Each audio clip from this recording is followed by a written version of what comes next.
you so much. So. All right. Okay, so good.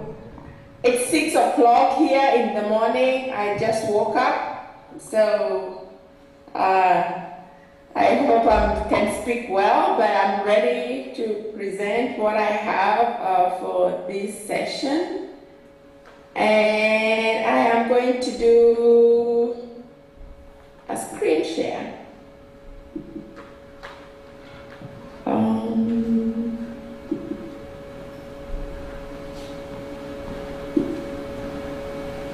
Okay, so you can see my screen? Yes.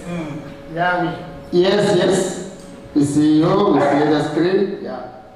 Yeah. Okay. So I'm going. I know it was supposed to start at 6, and I think it's, what time is it? It's almost 7 a.m. here. I know I have about 20 minutes, so I'm going to zoom through what I have.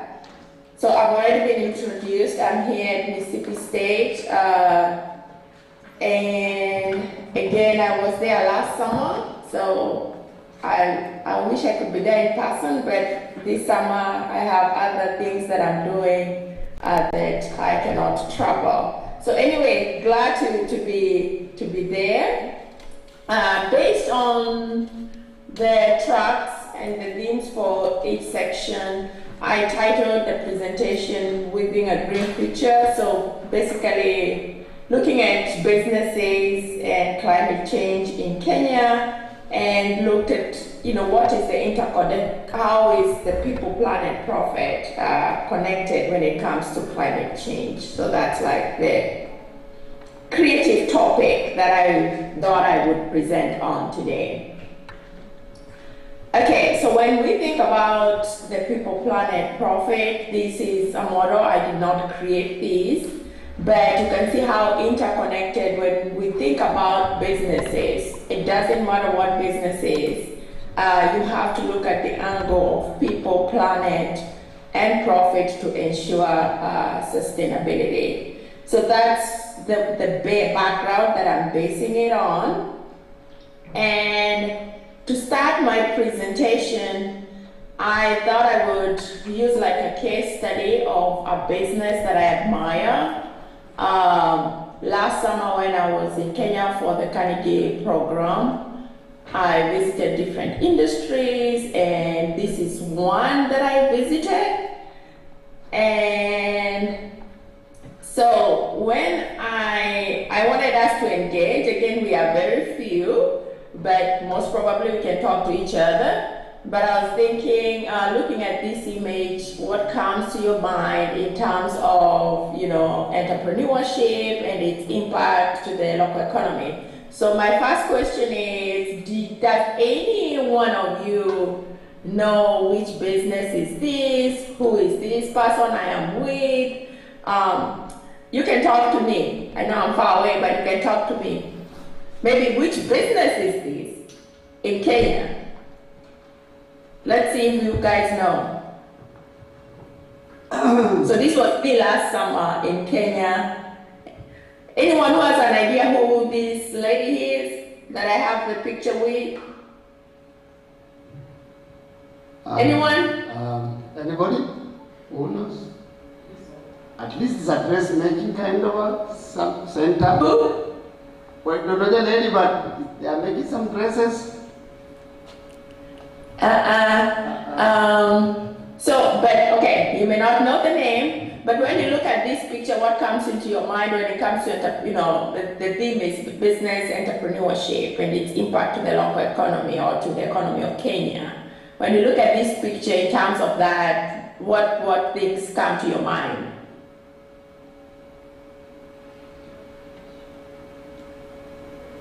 We can try.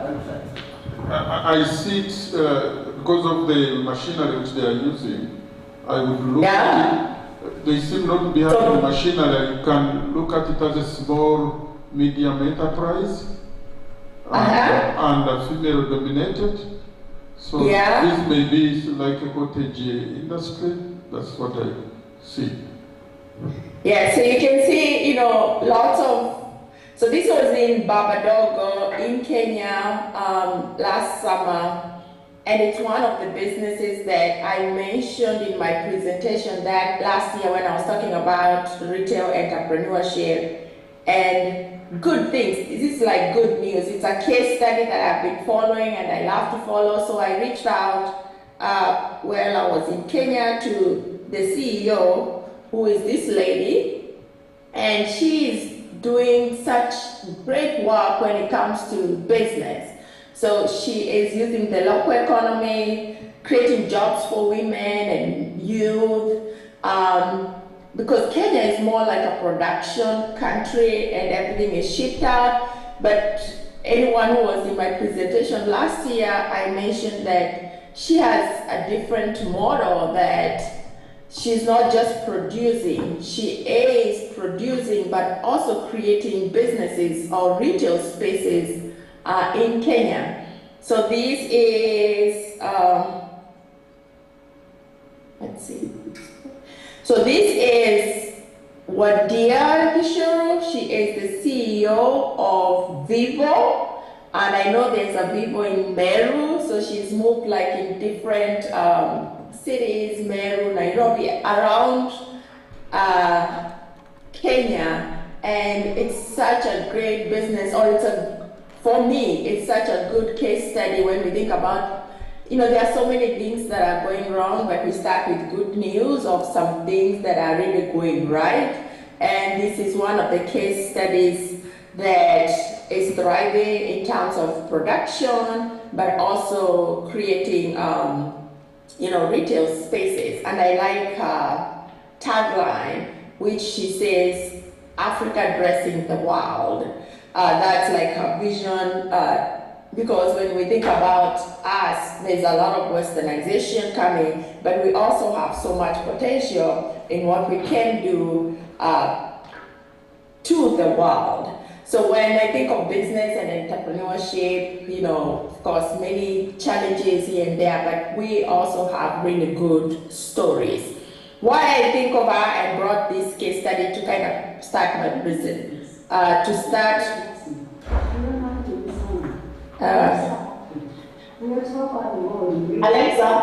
stop. Time to start the game. Alexa, please stop.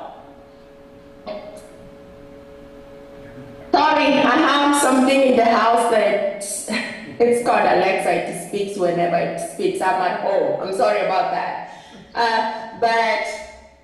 So this is a really good case study, according to me, that shows businesses that are thriving. And to our one, where you're thinking about Africa dressing the world, this last month, when the President Ruto was here, she opened,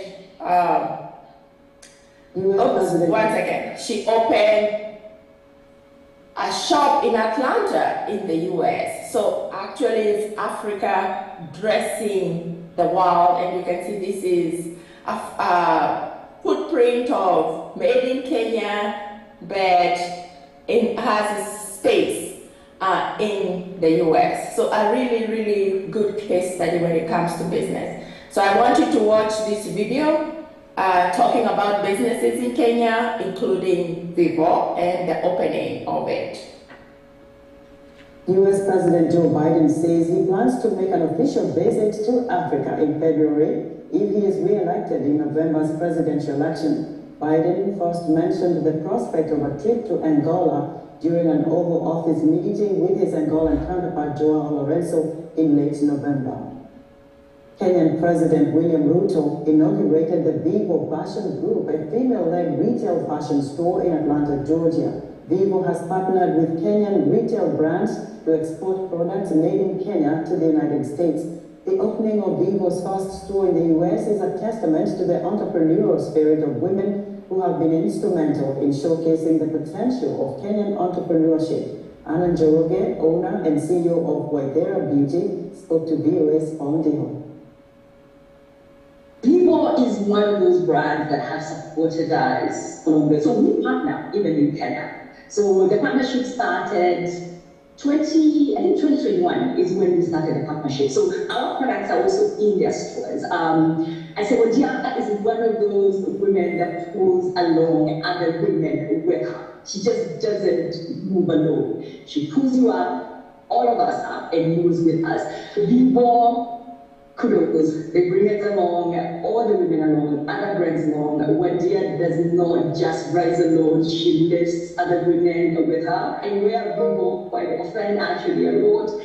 Come check it out. You're not just looking fabulous, supporting beautiful, bold clothes, and you're also supporting business that is all about supporting other women, bringing them along, employing, employment. So that for me is very clear. So when it comes to partnerships, I don't want to just partner with just any brand. I want our values to be aligned, and there is no other brand that our values are aligned as much as Vivo is. And they also inspire me to lift others with me as they lift me up.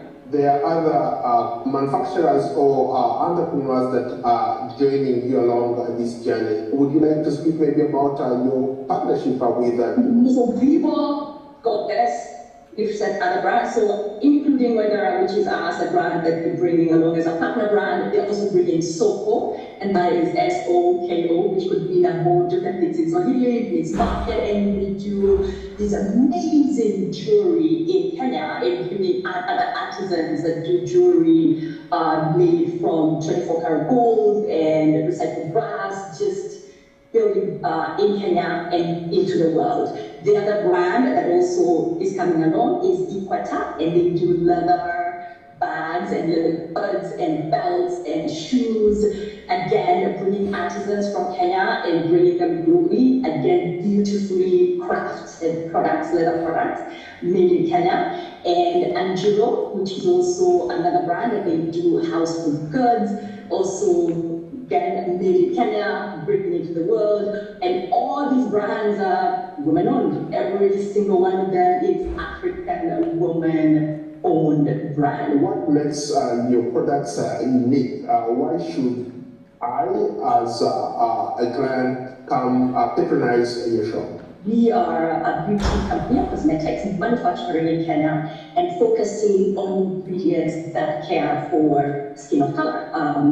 We are basically woman-owned. We are inspired by the African woman. It is known there's not a lot of products for black skin out there, and certain ingredients, percentage of ingredients, even teaching the woman, how do you know what's good for you? Because we are not taught that either. What should you be looking for when you're buying a product that is for you? We donate $1 of every product sold in the US towards sponsoring a menstrual cup.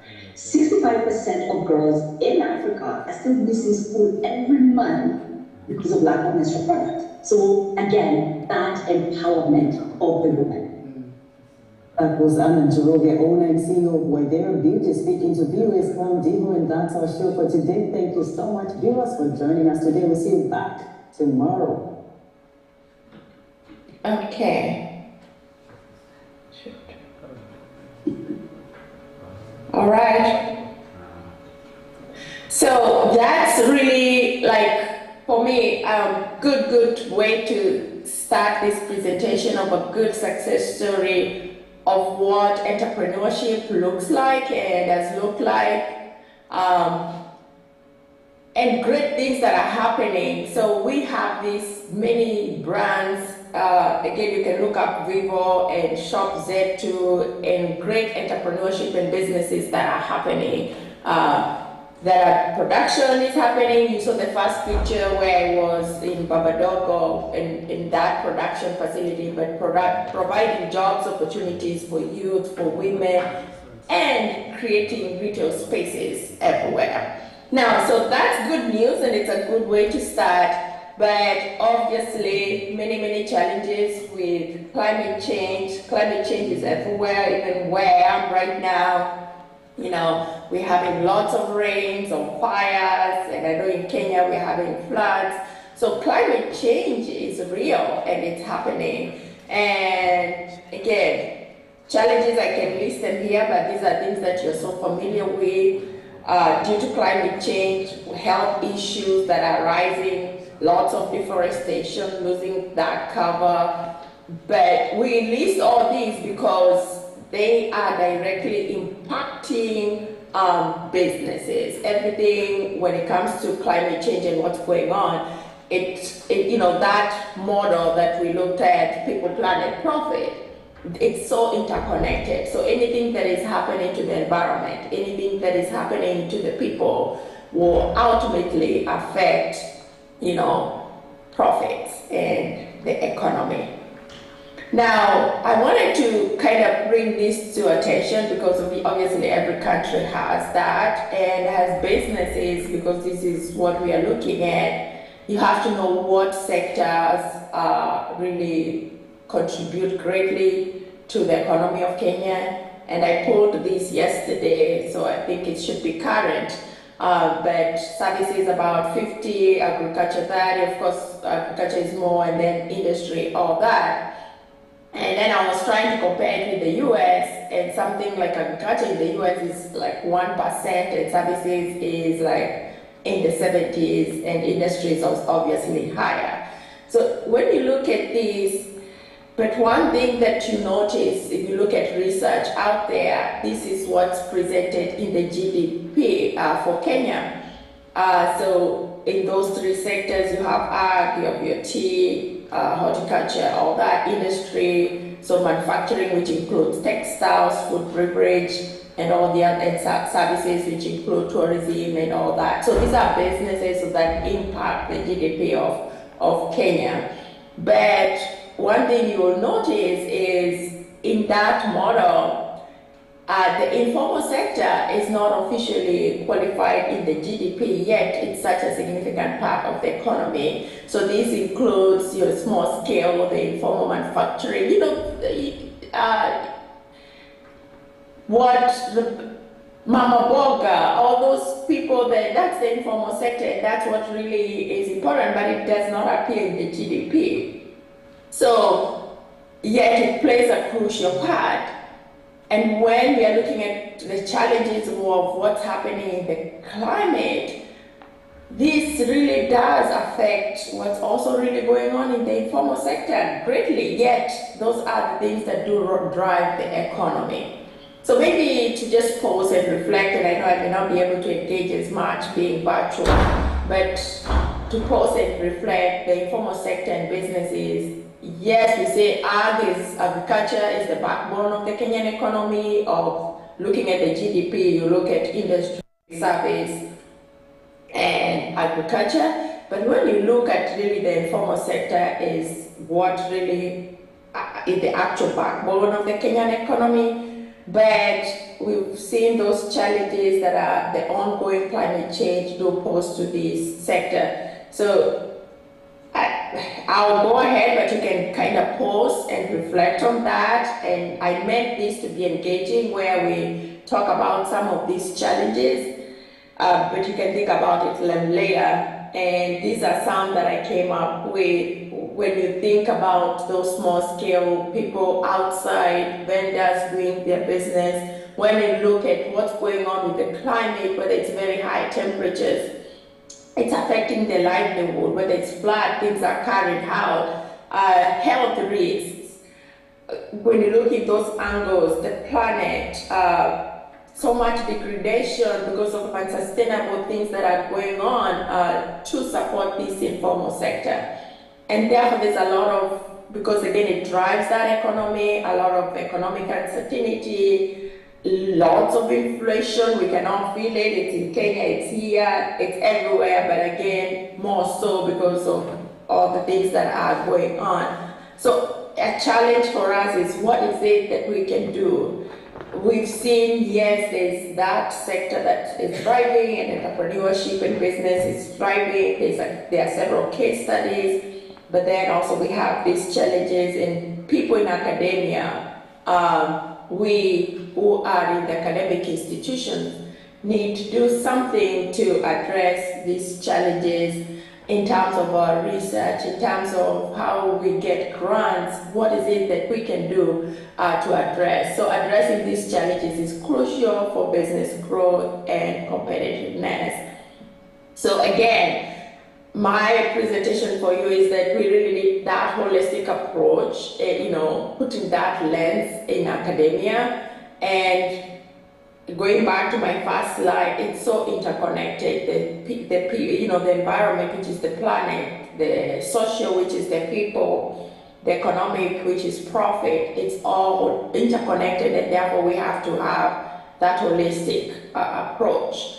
Now, from the academic side, what is it that we can do? Education and training, that's what we provide to the community. How can we help provide access to resources? What is it that we can do in terms of our research to change some of these policies to support these informal sectors and beyond? What are some community-based solutions that we can come up? So it's something we can pause and reflect, so that in our teaching, in our research, in our grants, we can look at these issues that are happening and addressing those issues holistically in the work that we are doing. Again, being an academic institution, we have the voice and we have the resources to be able to do this. So, how the business strategies, and these are things most probably you've heard about, but I thought for those that may not know, I looked at different business strategies that we can, again, you can do the education of the above things that I've said, the training, access to resources, policy support. But things are already happening. So like we have these successful case studies that are going on, but there are also other things or blueprints, and this is just a few that you can benchmark to use as frameworks for us who are in academia to help inform how we address these challenges. So there is the African Union Agenda, there is the African Continental Free Trade. Again, these are just things that you can always think of others, but work that has already been done that can give us frameworks, we who are in academia, to work on that. The UN Sustainable Goals, and what it is that they provide really comprehensive frameworks that can help us to transform or have that transformational changes that align with what's going on.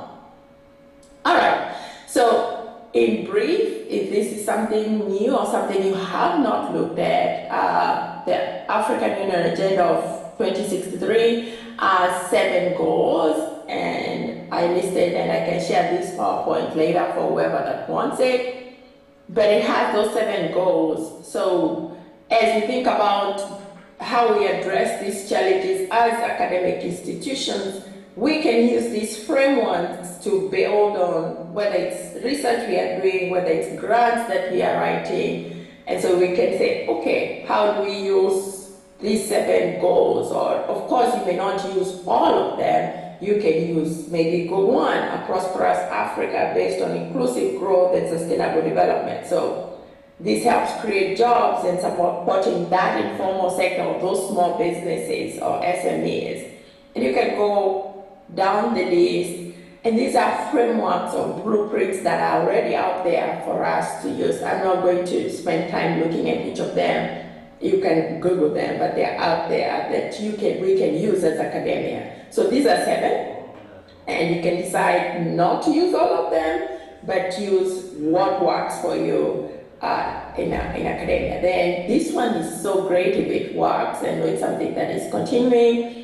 So the African Continental Free Trade Area, obviously the objectives of this, I've been looking at it, is to boost inter-African trade, where Africa trades within herself. And if we can get to that point, and all these epidemics and challenges that are going on globally, if Africa can intertrade or can trade within herself, this obviously will be good for us. So these are the objectives, and there are goals or ways in which you can use what has already been developed.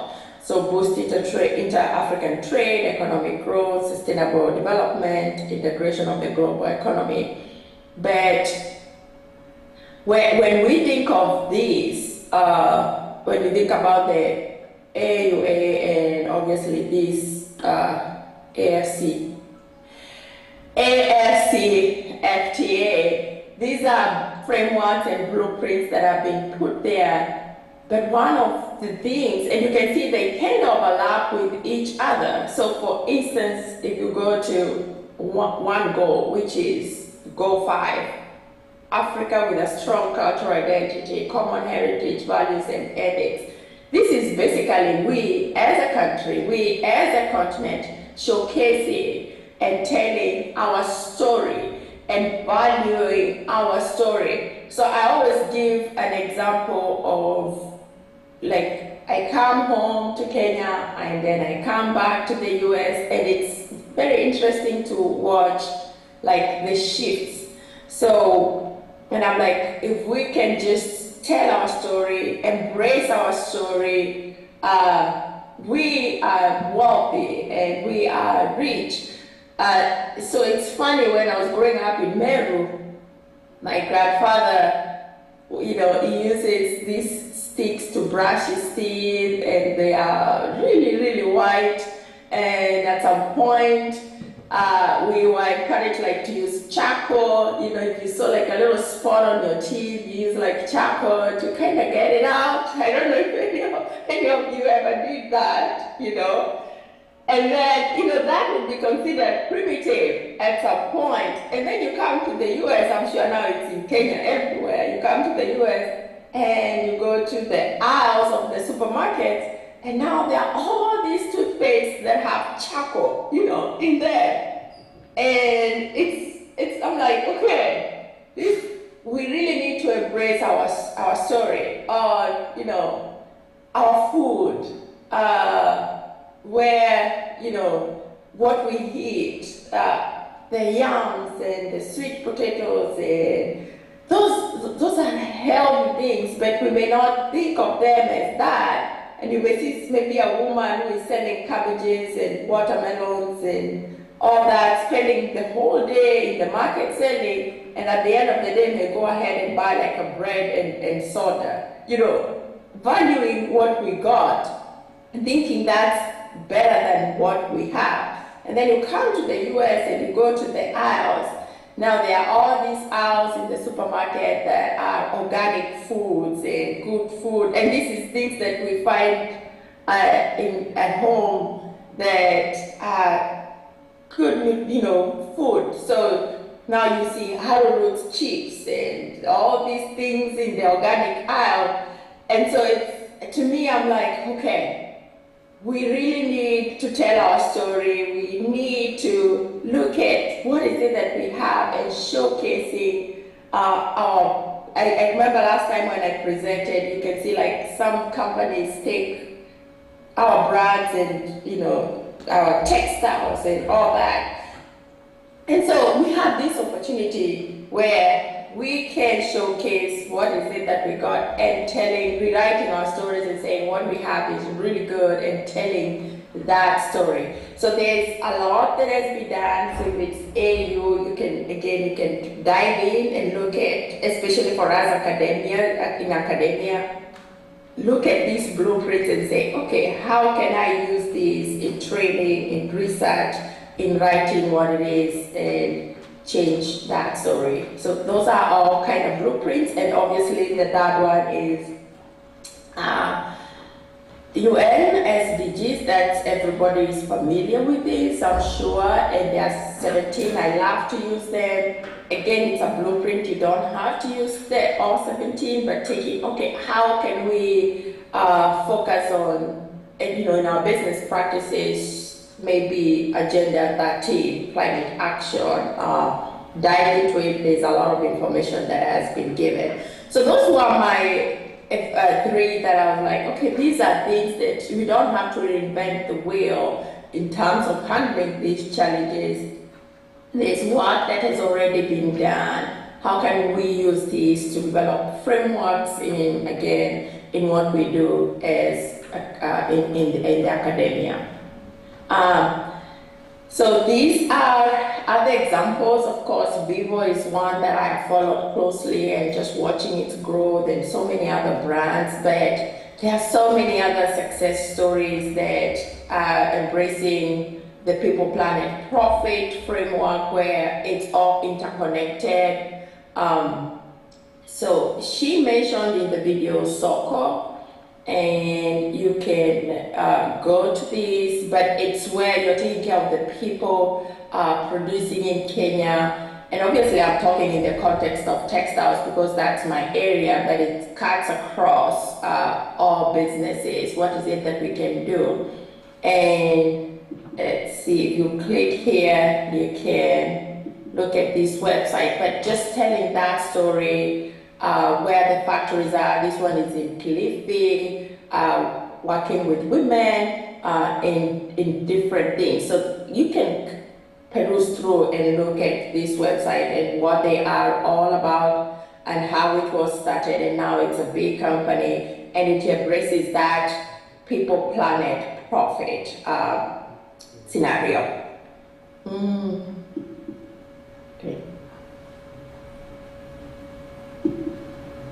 Okay, and then this one is another one, same thing, which what they do, you can see some of these companies that are US, your Kendra Scott and all these others, but you look at, they work with like Maasai women, they work with different groups of people to produce their products for the global market. So lots of strategies that are out there. This is another one that I really admire, and how they are embracing. But then again, you see it's people that come, look at, see these opportunities and do it. How about we do it ourselves? But again, you can have these links and look at them. Other examples I've given, you can look at all that. So I know my 20 minutes are up, but that's what I had, and I can share this PowerPoint if you need it. So thank you for the opportunity. I'm gonna stop sharing the screen. Any questions for, oh, we got more people. And big clap, please, for Professor. Please, big clap. Big clap for Professor. Is that Agnes? I think she is. She is, yeah, please, yeah. Okay, thank you so much, Prof, for the presentation. Now, I think we can interact for a while. This is an opportunity we want to really capitalize on. We are just enjoying the benefit of technology so far, but too near. So here we are. If I may start, among others, listening to you, Prof, really enriching perspectives of SMEs in the global context. Wonderfully put the interconnectivity of the 3 Ps and the disruptions, that we witness on the supply chain of businesses due to climate change. The floods we have just had the other day and lost a couple of lives, a lot of properties destroyed in Kenya itself, and we know it happened in many parts of Africa. And you've really underscored the importance of leveraging on opportunities of global agendas, from SDG, AU agenda, the Africa we want, 2063, FC, FTA, free trade area. Now, my probably request for you to share is from this wide interaction of the case studies that you've shown us from our own country, your country too, and probably in other parts of the world. one major constraint that the micro and small enterprises and medium suffer is the problem of business environment. They are highly susceptible to smallest risks and economic disruptions like the one caused by the climate change. And many of them do not have financial, technological, and structural capability to withstand those kind of disruptions. And so you find them just winding up when such disruptions occur. And in this case, we are really talking about climate change. I don't know what you want to share. I want to share to that, in that context, and from the benchmark and from the case studies, what can be done to really cushion micro and small enterprises against these emerging interruptions like that caused by climate change? And as academia, we have already hinted a number of things we do, things like training and development. You mentioned things like resource mobilization, community-based solutions.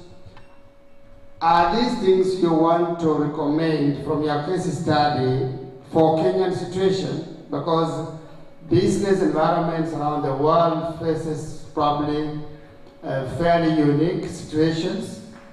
Like now for us, we have issues around even taxation and so on. So maybe you can share your thought on this.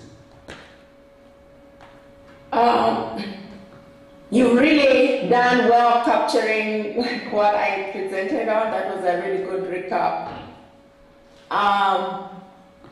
Of course, there are so many challenges that are going on, but the question is, where there is a threat, there is also the opportunity. You know, so looking at the threat, or what I call like the sailboat analogy, which is looking at like the SWOT analysis or rephrasing the SWOT analysis. So you're looking at a sailboat, and when you look at a boat, you're looking at things that are pushing the boat forward, things that are holding the boat down, who are in the boat. So when you think about all those challenges, there is also the opportunities that those challenges or those threats offer. So the question I would throw that back to you is, where do we start from where we are? So we are academic institutions. Again, we know the government needs policy change to support these small businesses. So policy change, maybe community-based work, like I mentioned, working with the community and building this infrastructure. But then we know this is like talk, people talk about it. We are having what's going on right now at home with taxation, people are in the streets. And we are looking at the government to make these policies, and sometimes it takes longer than we want. So the question is, all right, what is it that we can do as academic institutions? What are the resources and the capacity that we have that we can build these infrastructures to work with these small businesses to provide that? So I would throw that back to you, like in that context, as an academic institution, as the College of Business, looking at all the frameworks, looking at the challenges that are going on, what is it that we can bring our minds together and start eating this elephant, because it's a big elephant, and start eating it in small bites. What is it that we can do in our position to address this? Again, there are a lot of policies out there, but the issue is the implementation issue. But what is it that we as an academic institution can do? So that's where it starts. What is it that we can do with what we got? So that's what I would present. Thank you, Prof. Thank you so much. Let me give opportunity to other colleagues to interact with you. Dr.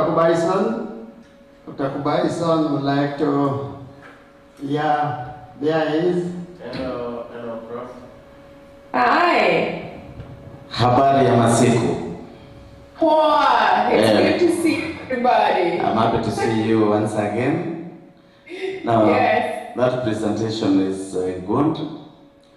It's good to hear your voice and the issues that you are working on in research. Now, I don't know, you are trying to compare our country, our environment, and your environment.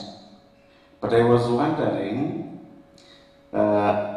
the effect of climate, for example, climate change like it is happening in our country and the US. Are they when it happens in your place, does it affect adversely businesses the way it does in our country? And then I want to ask, on the government's side, because the government makes policies and mitigates against the adverse effect of climate change, and especially when businesses are disrupted. What would you recommend to our country based on your experience in that other part of the world? Yeah. Okay. Really good question and good comparison. So again, what's happening like in Kenya, floods and rains and all that, that is also happening here. So like in Texas, people have died from flooding and it's bad. And then when you go to California side, it's just fires. It clears neighborhoods, hundreds and hundreds of homes gone, like in a flash. Like, I don't know if you keep up with the news here, but in one area, it's just fire. The house is burning. And then in another area, that's California, and then in another area, Texas, it is floods. Like as we speak, things just keep happening.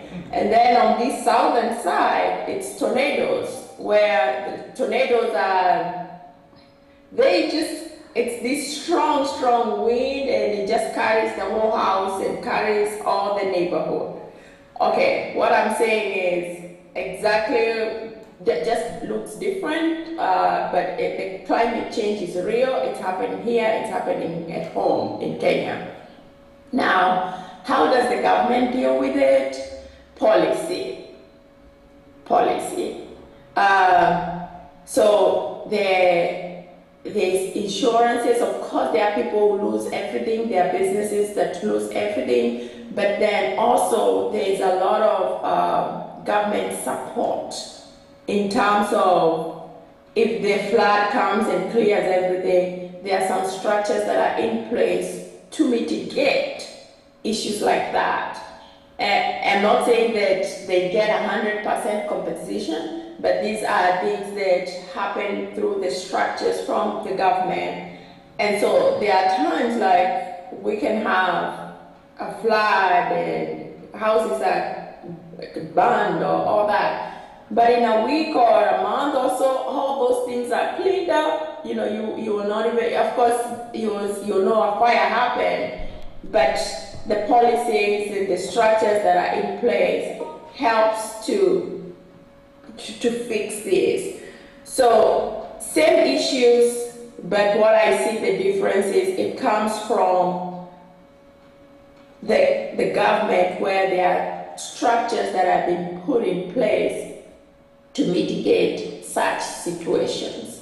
So to your point, like same things, the difference is there are structures and policies that have been put, but also the individuals. So like if I have a business, then I have that insurance or things to protect in case of such events that do happen. But the structures and the policies are in place to help. So for Kenya, we can borrow a leave and have policies that do protect businesses when such events do happen. Okay, thank you very much, Prof. And we would like to get at least 1-2 people to ask a question. Just hold on so that we see whether there are other people who may want to react to your presentation. So, anybody please raise your hand if you want. Okay, I have Dr. Agnes wants to react. Okay. Good morning, Prof. Carol. How are you? Morning. Good to see you once again and to also hear from you and also to listen from your presentation that was eye-opening. I have a question in relation to what you've presented, especially on the informal sector and probably partnerships. And as you were presenting about Vivo, Soko, and those other businesses, I just thought about the informal sector and I thought about how is it easier for them, especially from our end here, to have partnership maybe at your end, bearing in mind that the informal sectors, of course, they have very nice product that maybe they want to sell, and probably the challenge is partnership maybe from here to other countries. So how easy is that, especially for the informal sector? With me here, this very nice bag here, I'm sure it's made from Kenya here, and this is one of the gifts, though you are very far away, but to me also here. How can such a bag be accessed with the other global countries so that they help the informal sector? Thank you. Okay. I was not getting all the words, but I think I get the gist of the question. Like, so I started with the Vivo case study and how, you know, it's become global. But what happens is the partnerships. So, like, Vivo is on its own, but then they've also started something that we call like Shop Z2, which simply is now different brands that have come together. And if you looked at, I don't know if you were able to be there for the video, when you looked at the video that I shared, it's Vivo, yes, in Atlanta, US, but one section of the store, there is Soko, which is a brand in Kenya. There is Equetu, that's another brand. So there are all these partnerships within the company. So like Shop Z2. How do you build these partnerships? One thing that brings us down is the lack of collaboration and partnerships. I know there's the quote that says, you know, I think it's in the scripture or some quote where it says, you know, if I walk alone, if I'm alone, then I can walk this number of steps. But if we are two, then we will walk far. I'm paraphrasing, but you know what I'm talking about. So the more we work together and building that trust, and I think that's also a challenge within our context, and this is something I've done a lot of research on, where building that trust and building those collaborations is critical, but a lot of people, I think it's a systematic mindset where it's a lot of solo programs, going alone, and when you go alone, you will not go far. But when we go together, we go farther. So building these partnerships, seeking them out, because again, if you hear something, then it's important to build those relationships and seek the advocate for you know, getting into those spaces. So you can do it alone, but you'll not go far. But if you do it more, then we move quicker and farther. And so I think what Dia is doing, bringing all these brands together, and for instance, the bag that you showed me, if that's something that has, you know, you see it has potential, you have passion for it, then and you see, okay, this is a group of people that I would love to partner with, go for it, reach out. All you can get is a no when it comes to that, but reach out to, and then, or start, if you get a no, then start your own, where, like you see the Ubuntu, it's looking at this community group and looking at this community group, working with these women, and then building this thing, you know, building these artisans together, creating a business. So I think your point is, seek those partnerships out, and if those partnerships don't work out, how about we can figure out our own way of creating, being that people that bring those partnerships together. But again, doing it solo, it can go far, but then building those collaborations and building trust is critical to move these things forward. I don't know if I answered that question well, but that's my thoughts. So seek them out, or if you can't penetrate into those spaces, start your own. Thank you, Prof. One more question. Thank you, Prof. My name is Timothy Mudaura, a PhD student in School of Business.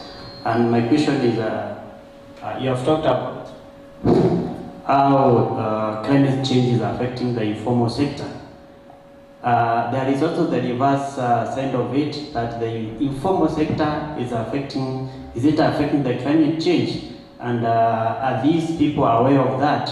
And probably you may find out our concentration is on how the climate change is affecting the informal sector, but at the same time creating another problem, because these informal sectors, they are also not caring back about the environment, so that we find out whatever businesses you are supporting them, in the long term they are not sustainable, because they have some other impact.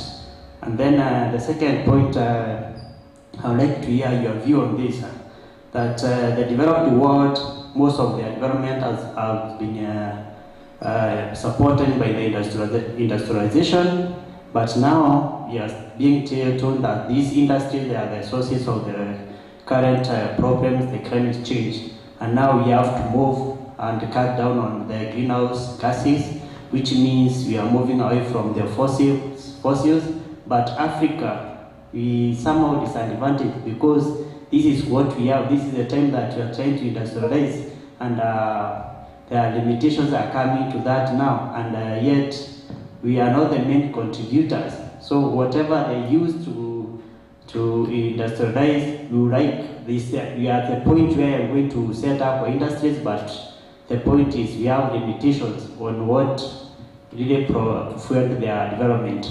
I would like to hear your view on that. Thank you. I had the first question, but I kind of got lost in the second one. The second one is on the issue of the greenhouse contribution to climate change. And we're saying it is resultant for the industrialization, which has what has fueled development in the developed countries.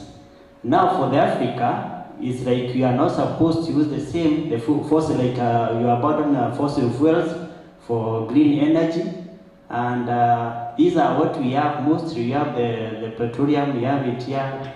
And I see somehow like the African economy is disadvantaged as in this case, although they did contribute much to the problem you're having now on the issue of climate change. Okay, that's a really good observation, where the flip side, so the informal sector is being affected by climate change, but how is the informal sector also influencing climate change? If you look at one of the slides that I shared, was, you know, exhaustion of resources. So for instance, you'll see, even in Meru, like when I was growing up, going through the road to Meru town, that place was so green, and now I come there, all the forests are gone.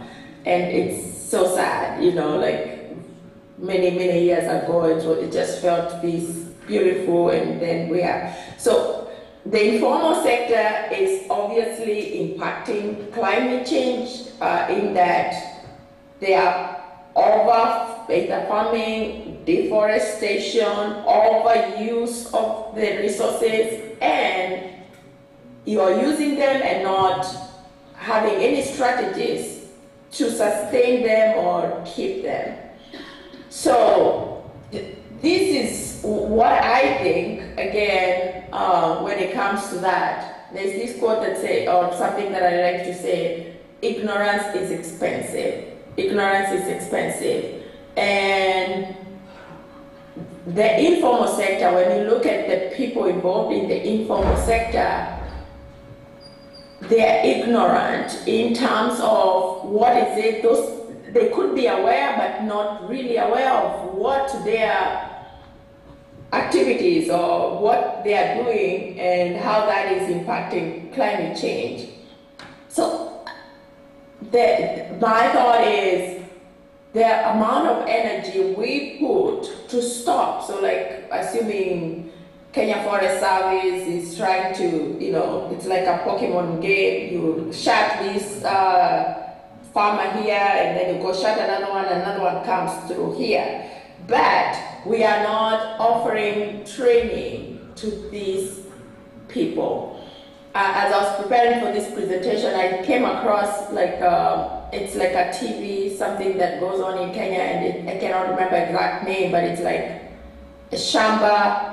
And they go look at different farmers that have different issues, they video them and train them on sustainable practices when it comes to farming or whatever it is that they are doing. So yes, it's true that flip side, the informal sector is contributing to climate change. And why?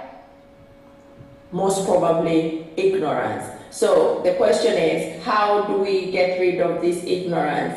Is finding systems, and so you're a PhD student, think about it again.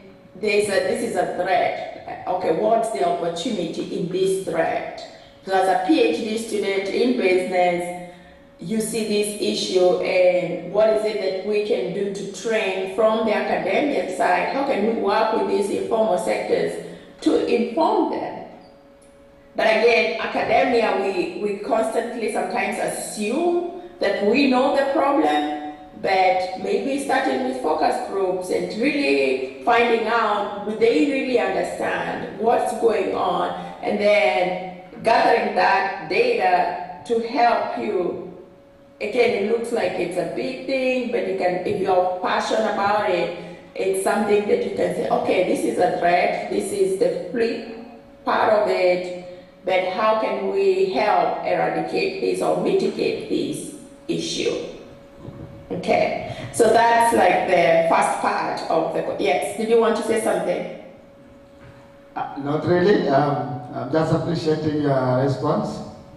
Yeah. You can continue. Yeah, all right, now when the second part of the question where the industrialization and contributing to the carbon footprint,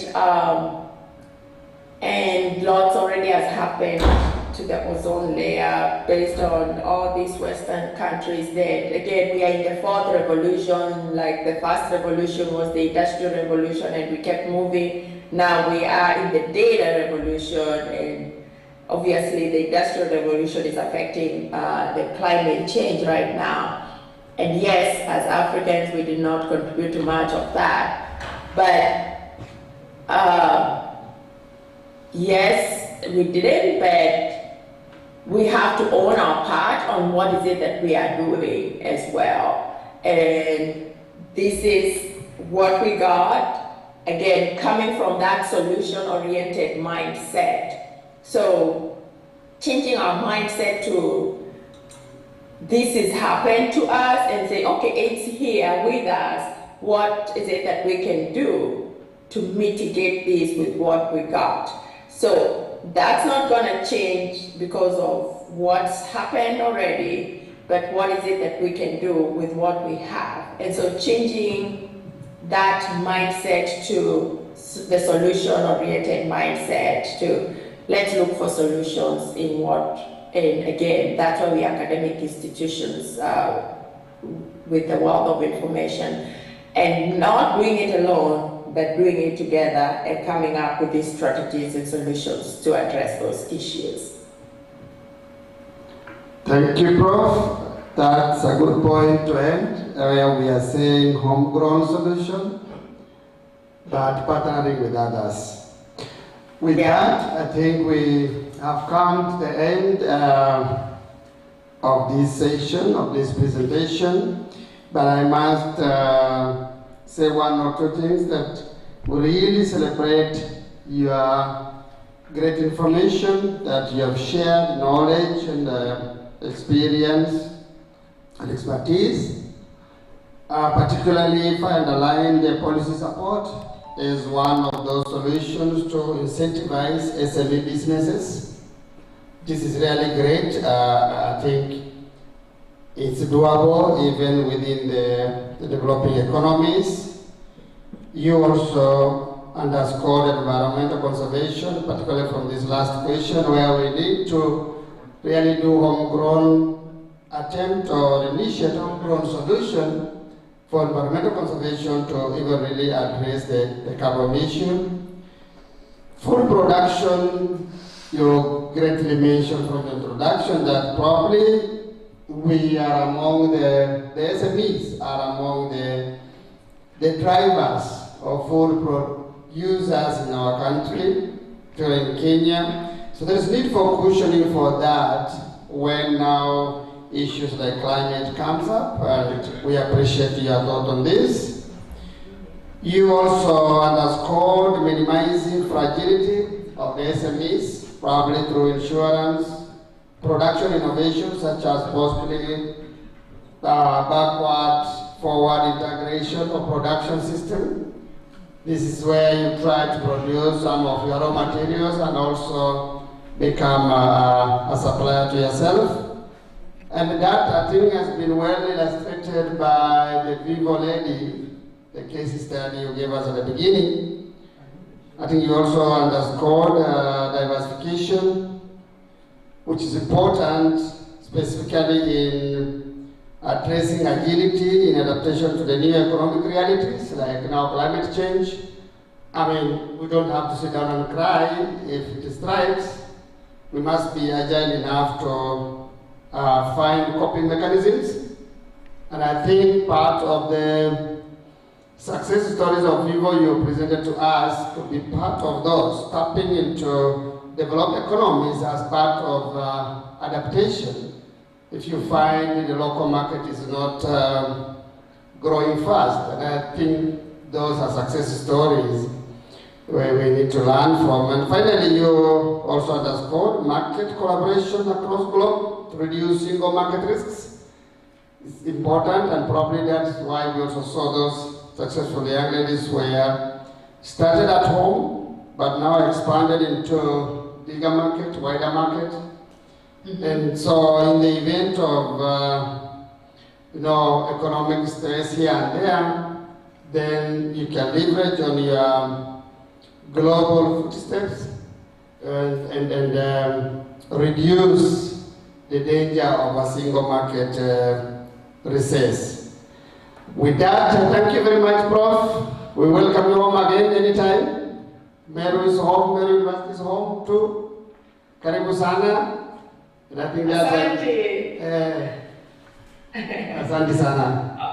Okay. Asanteni for your time. This was good. All right. Bye-bye. Bye-bye. Okay. Dealing with that, now I want now to welcome our second guest speaker, Professor Charles Kazomba from Barara University, Uganda, our neighbor, part of West African community, the Deputy Vice Chancellor from Barara University is with us here.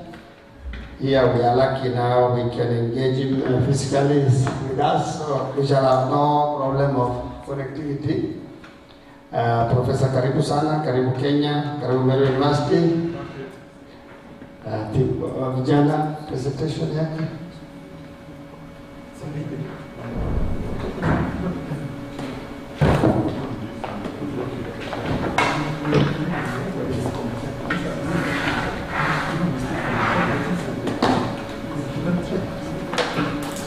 Where is the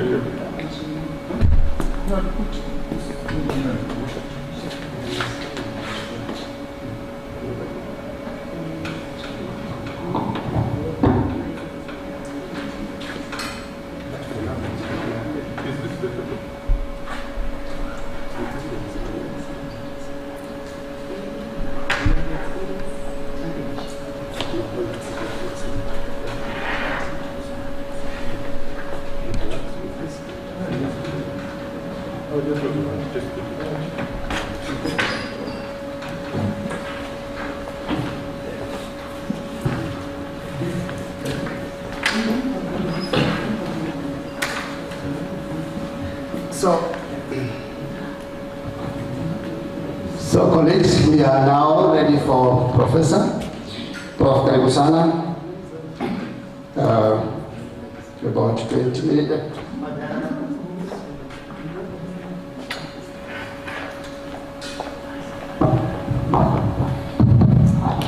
Good afternoon, colleagues. You know, sometimes to make a presentation after the one by the professor, it's a challenge, but I will try my level best.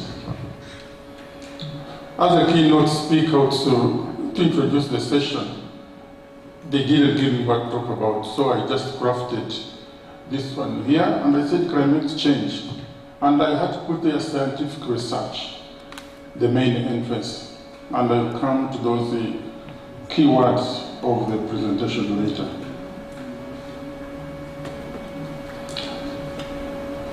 I just wanted to just start off, these are the two vice chancellors from MUST.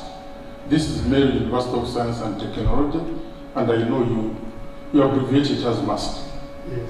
And I come from Bara University of Science and Technology. The abbreviation is MUST. So I'm coming from MUST, now I'm now at MUST. Even when you look at the different components of our two universities, and you look at the acronym, it's MUST, you look at the vision, just look at the vision from Bara University, to be a center of academic and professional excellence. Now you go to the other side, MUST. Our Christ University of Excellence in Science and Technology. By the way, this is not plagiarism. Because Bara University of Science and Technology and Mary University of Science and Technology, our mandate are the same. Now I'm coming to the title. Yes. Oh, I should have done that. Oh, it's good. It's good. Now, I want to make a short reflection on the title, Climate Change, Scientific Research, the main entrance. Now, let me share with you, and I'm sorry I'm going to bore you with a number of academic jokes, but professional jokes. A building like this one, to put up a building of this nature, there are different categories of materials which you use. Different categories, but I want to single out one. The blocks, the bricks which they use to put up this structure. And for the blocks or bricks, remember, we have got bricks in the foundation. They used in the foundation.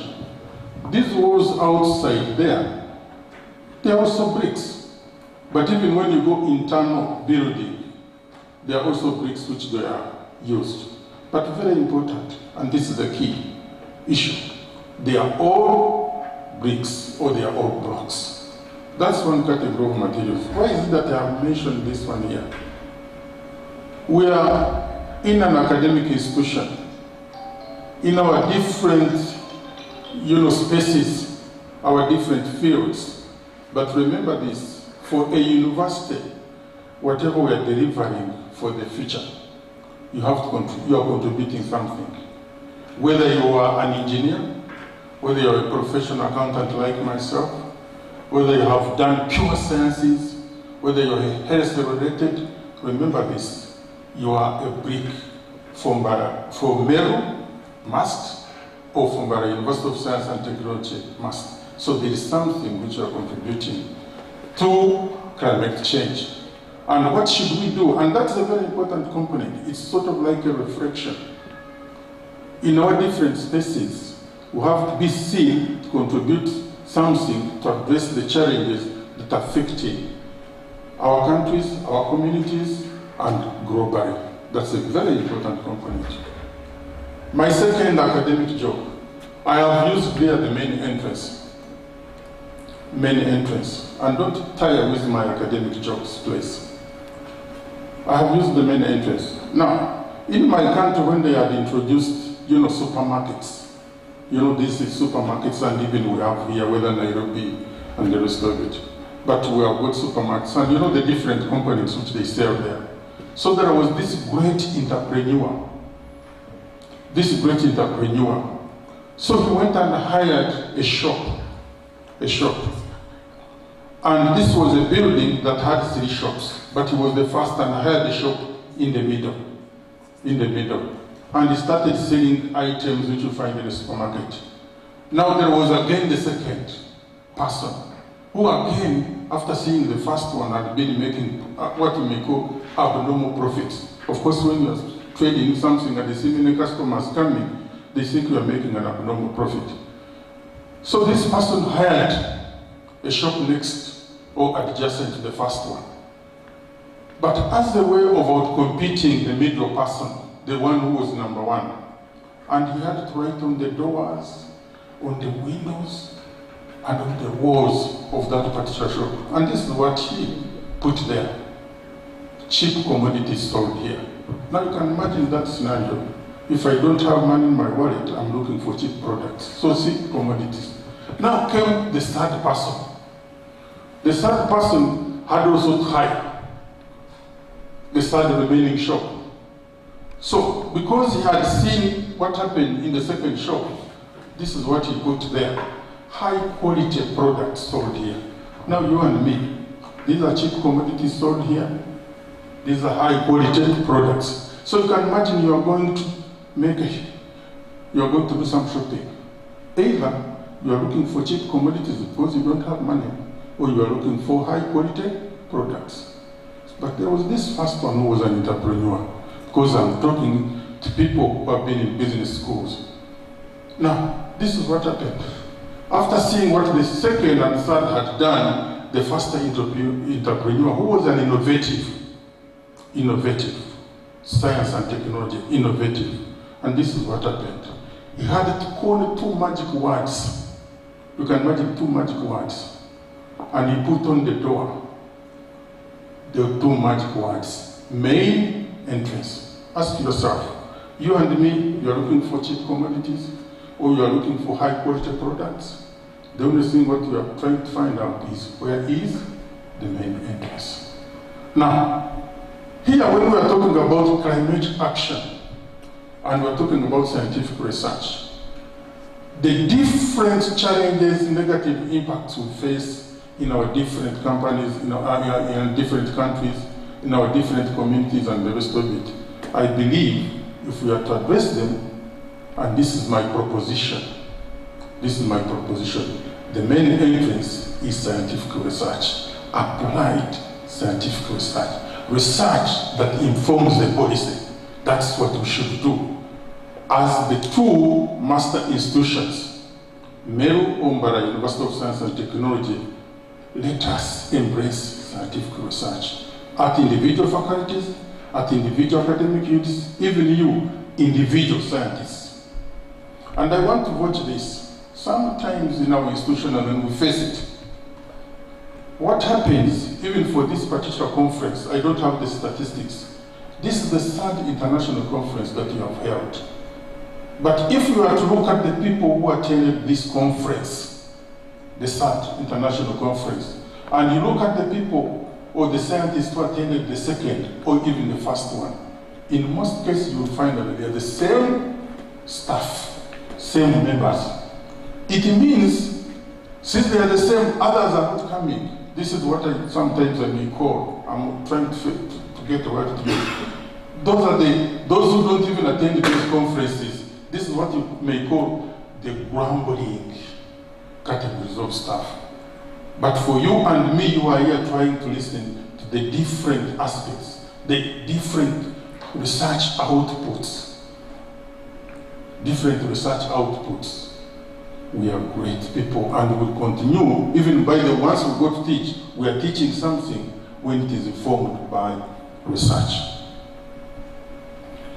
Now, other comments, I don't need to go into climate action, scientific research, we know what they mean, but very important, when you look at this title over here, which I flashed, there are hidden keywords for that. You are talking climate action.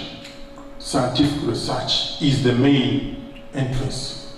When you look at it, there are hidden keywords for that.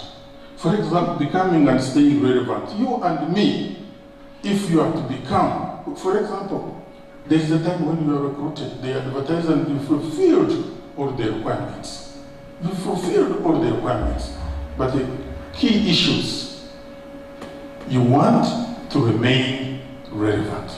And to remain relevant is also to jump on the bandwagon of conducting research, or conducting applied research. Because if we are talking about climate changes, climate issues and the rest of it, it's a key component that which you should also look at it. Just as an example, my personal story. When I was trying to focus on an area for my PhD training, I had done BCom, I had done Masters in Business Administration, I'm a professional CPA or CCA, but the point is that to be on the same, to remain relevant, I would have done something on auditing or financial or management, accounting and the rest of it. I had to look at sustainability accounting, which of course has got a bearing on climate change, climate action. So what am I trying to say, colleagues? Join must, but very important, you need to remain relevant. You have to remain, not stay competitive. But I need also to emphasize that universities are changing. Universities are changing, they are rapidly changing at the national or international level. For example, we now start talking about a university that attracts international students, even a university that attracts people, not only, for example, but a University of Science and Technology. You don't only need to have, academic staff from the area, or even in Uganda here, if you can, for example, get other academic staff from outside, that's great. International, we are talking about staff mobility. Even at the element of doing research, as an example, don't only look within your academic unit or the faculty. You have to look even outside your faculty, your academic unit. Because now they are looking at inter-faculty research proposals, even papers that are being conducted. You also look at different people who are doing. For example, previously we used to say, hey, computer information technology and the rest of it, it's not now relevant. At that time, we are looking at it and we say, oh, it's a dry area, it's a dry field. But nowadays, I don't know the situation here, but if you are to do a research, and that research or a proposal that is going to attract funding, you have to bring somebody. ICT as a transversal theme, gender and environment as transversal themes.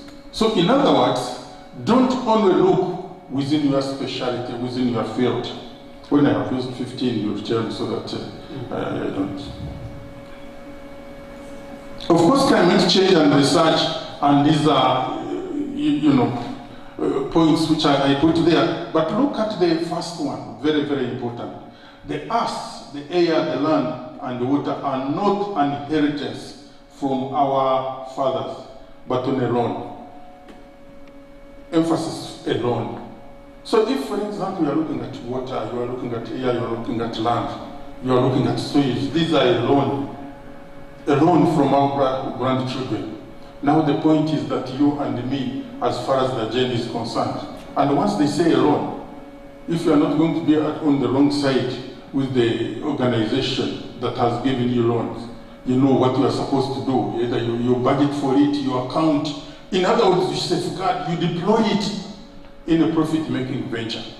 So, what am I trying to say here, colleagues, is when we are trying to address issues of climate change, the positive and negative impacts, and we're trying to come up with action points, and we are using research to deliver the action points, to come up with meaningful, outputs, suggestions on how to address the challenge that faces us.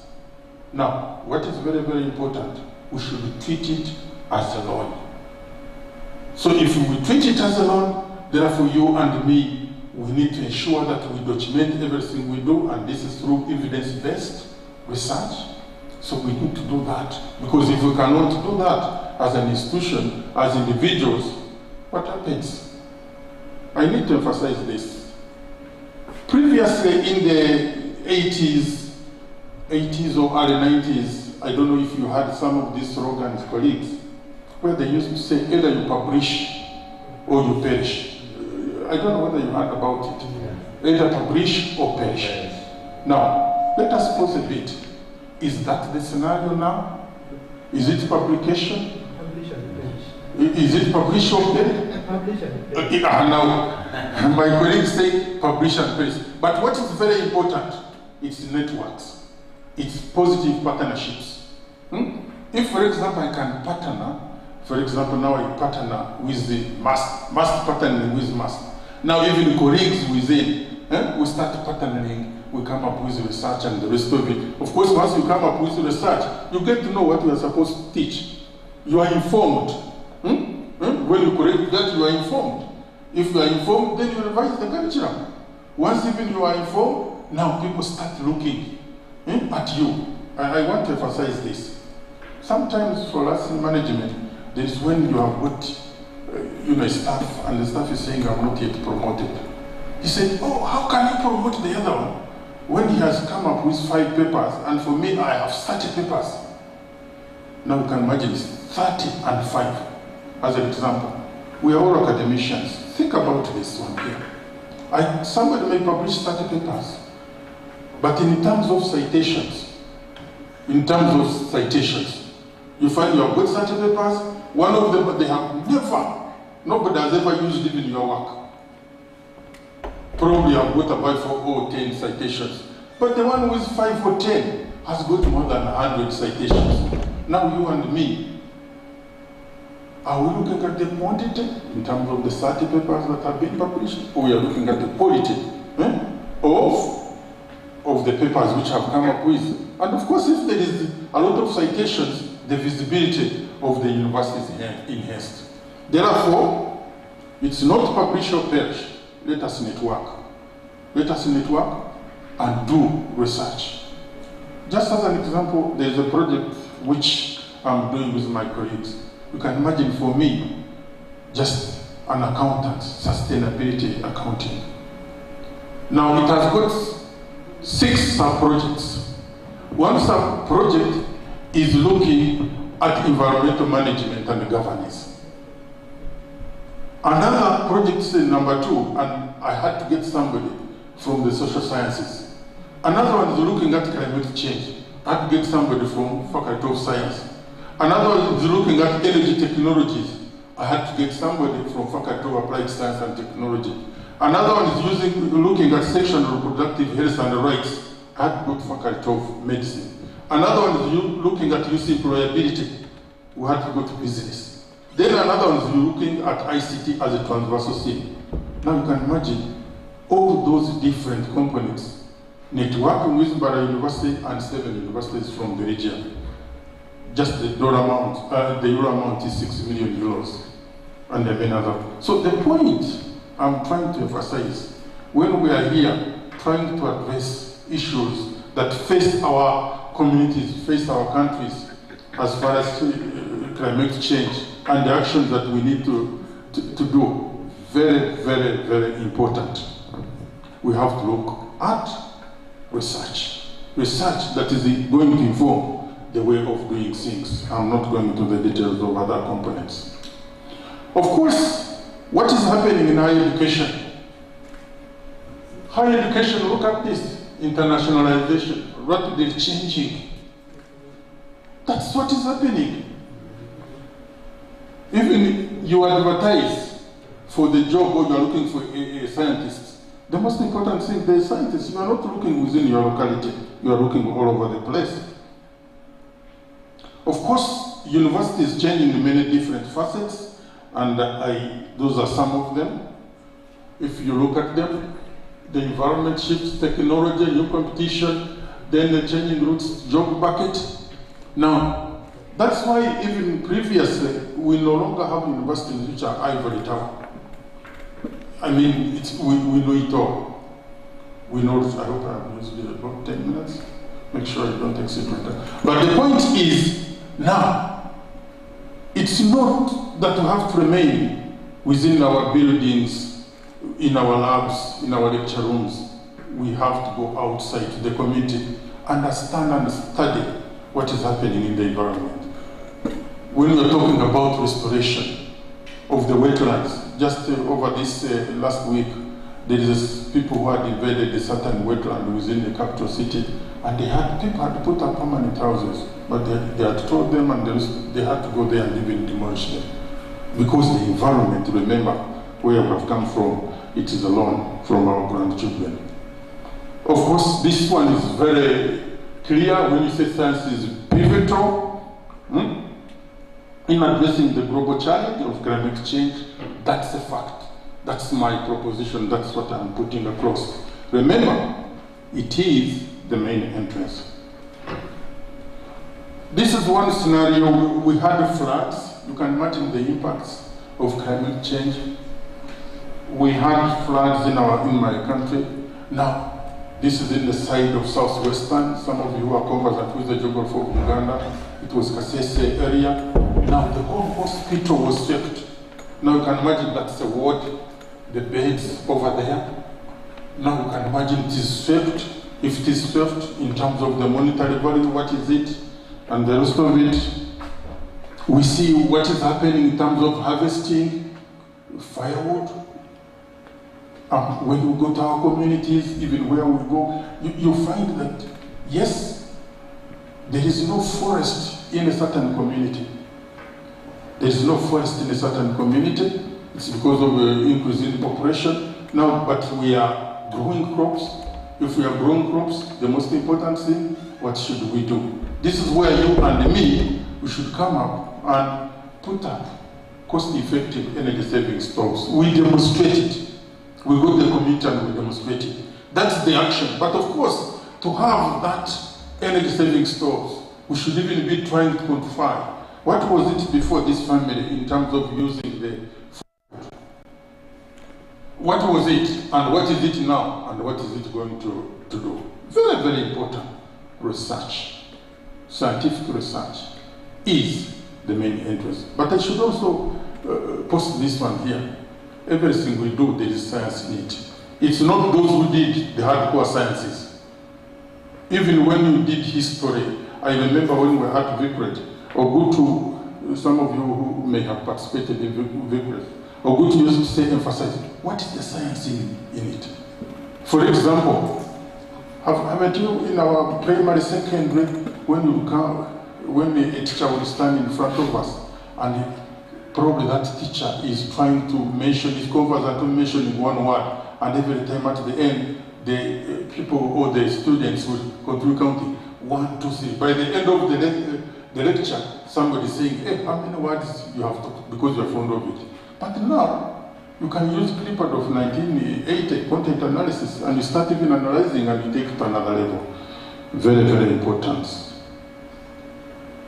Of course, science, informed the response to climate change. There are different components which I just put here. I will share with the slides.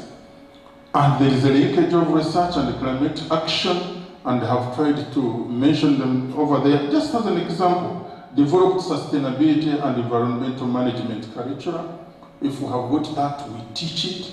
Now it is going to inform our students or the people who are reading it, and in the process what is going to happen, now they will start addressing it. But you and me, since this was a section for business and economics, we should continue talking about the monetary component. What is the business sense or the business agenda?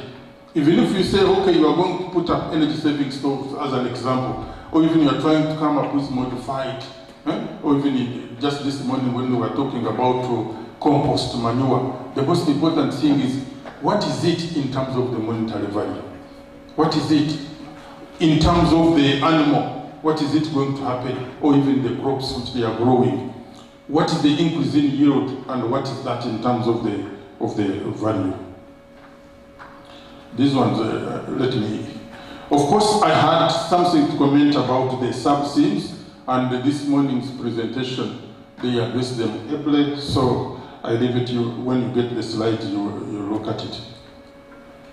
Now, earlier on, I alluded to collaboration, partnerships, and growth. Very, very important. Positive collaborations and partnerships. This should be the emphasis. And by the way, once you get an opportunity and you start collaborating with somebody, now that's an opportunity. Don't miss it. Continue harnessing that collaboration.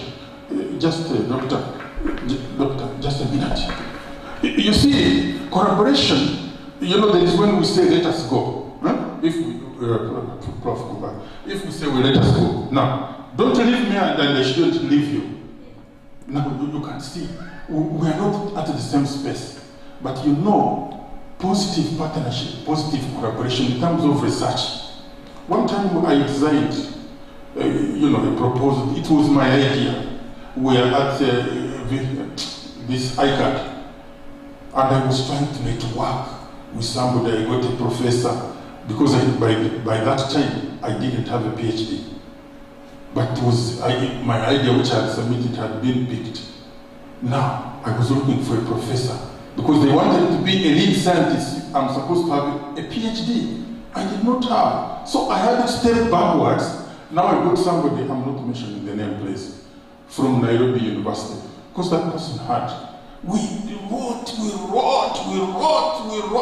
together. To cut the long story short, now it came to the time for budgeting. You remember budgeting? And I should even have been the one to lead the budgeting process. As a professional accountant. By then I was a professional accountant. Now as we are trying to look for the budget to market, we are working with Dar es Salaam University, who didn't have a PhD. Me, Kasova, did not have a PhD. Now this one had a PhD. I'm telling you, started hiding the budget when all the brains were there. Hiding. Is that positive partnership? If we are to disclose amongst ourselves, now with my brother Patrick, now we start working together. Even if I skid down, he has to lift me up so that we start moving. We start moving together. That's the way to go. And of course, once we succeed, even if it is $5,000 or $10,000, eventually we get much more than that. Even when I tell you that I'm now running a 6 million, and 1 million, and a 2 million US dollars, it's not because I'm an excellent scientist. No, I use you and we open up. Positive partnership. Now, they are different components, but I want us to be part of a multi-regional network for knowledge exchange. Now, even when we are talking about dealing, as I finish, when I'm talking about this one here, when an academic staff colleagues remain trading in related products, related service. Sometimes in my university you find somebody, every now and then he's teaching, he's lecturing about 3 or 4 universities. No grant he's managing, just only teaching all the notes and the rest of it. But once you sit and you craft a proposal and the rest of it, you win grants, you get informed, you get exposed. For example, in the morning, there's something I had to put in my central processing unit. Very interesting. That's what we need to do. Positive partnerships. But what should we do? It's a self-assessment, but you and me, we know the example of a mirror. If, for example, we are here for the whole day, if they press the mirror the other side, I can assure you, you look through that mirror, not once, not two times, but every time you pass through there, you have to look through the mirror. Now, if we use the mirror and we try to magnify what we see there, remember the person you are seeing inside the mirror here, there are two people in one. There is your best person, there is your worst person. What action, what advice do I mean to mention here?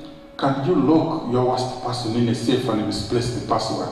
And every time you are moving with your best person. But related to this, colleagues, there was this old man, he had done research, he had invested, and now what he was supposed to do as a way of contributing to addressing the challenges faced by climate change, he started planting trees at the age of 83. So he was trying to teach his son, who was really, still young. So what happened is that in the morning he would knock, say, you come and we go and play. But this young man didn't know the reason why. This old man was planting trees. But one time this young man wanted to build a house. So he showed him an area where to put up. That place had been given by the old man, the grandfather whom we didn't see. Now he had to, split in poles. So there was a tree which was planted by the grandfather. He said, go and split it. He built the house. Once he finished, in the morning, this old man walking using his third leg. You know the third leg, colleagues? Yes. Coming and looking at it. And his son looked at the old man. He said, Daddy, whichever, but he was speaking the local language. Daddy, I have put up the house. Sometimes these old people, they don't act very fast. They don't mention, they pretend they haven't listened when they have. I don't know if you have explained. Now this, I'm deaf, you are not hearing, but this young man had grown this. When they are in 18, they start growing this. But later on, the old man said, you are not the one who put up the house. Now this man said, I'm the one who cut the tree, blah, blah, quarreling. Now the old man started explaining to the son where the land came from, the tree which he had to cut and the rest of it. Now after he had delivered the point, he walked away. But after walking, now the following day, it was the boy now to wake up the dad. Daddy, let us go and what? Plant trees. Now what am I trying to say here, colleagues? If we are trying to talk about climate change, the effects of climate change, we are talking about action. It is you and me now. Now the question is, where are you in the agenda of addressing climate change and the actions that are embedded over there? Of course, those that we ignore, at individual level, those are components which you can even try to look to address. I'm finishing that. Future prospects, let me leave that. That is the crowd of people.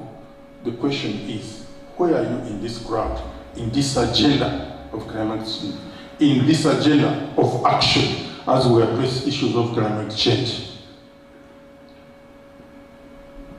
That's I tried to craft, for some of you maybe from the business school, we have got 5 financial statements. If not, the financial statements is also taken into consideration. Now the question is, I picked out one from this agenda, from yesterday, today, and tomorrow, when we are addressing issues of climate change and the actions that we need to do. This is what I crafted, our non-current assets. Our non-current assets, the question is, what have we put in there? We are trying to grow our financial position.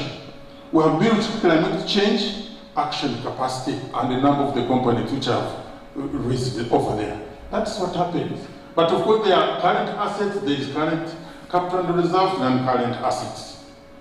I believe for these 3 days during the third international conference, there is something we are putting the kitty either as an institution or even as the individual scientists. Concluding statement. Based on these aspects and the many aspects of yesterday, today, tomorrow, science has not only advanced our understanding of climate change, but I believe has developed practical solutions, practices to mitigate its impact and effects. It's not something that is impossible. No, it's complex in terms of research. It's not impossible, it's complex. Otherwise, for us, from the business arena, from the business schools, the word impossible is in the dictionary, but it is not in our method of work as scientists. Those were some, no, thank you, but read the following. But very important, as I conclude, step into the university, you and me, we step into the university. We have to become relevant. We have to stay relevant. We have to conduct research. We have to be competitive. We have to accomplish big success for our university, for the surroundings, for the communities, and for the country. But as we do that, we need to focus on different areas and fields. This is our teaching, that's your role, that's my role. Research, resource mobilization, networking and grant writing, community engagements, partnership, to mention but a few. And I believe once we do this, scientific research will and is the main entrance for addressing environmental impacts, environment which are positive and negative, and this is going to be our action as scientists. With those many words, ladies and gentlemen, I thank you for listening to me. Thank you very much, Rob. A big clap, please. Big clap for...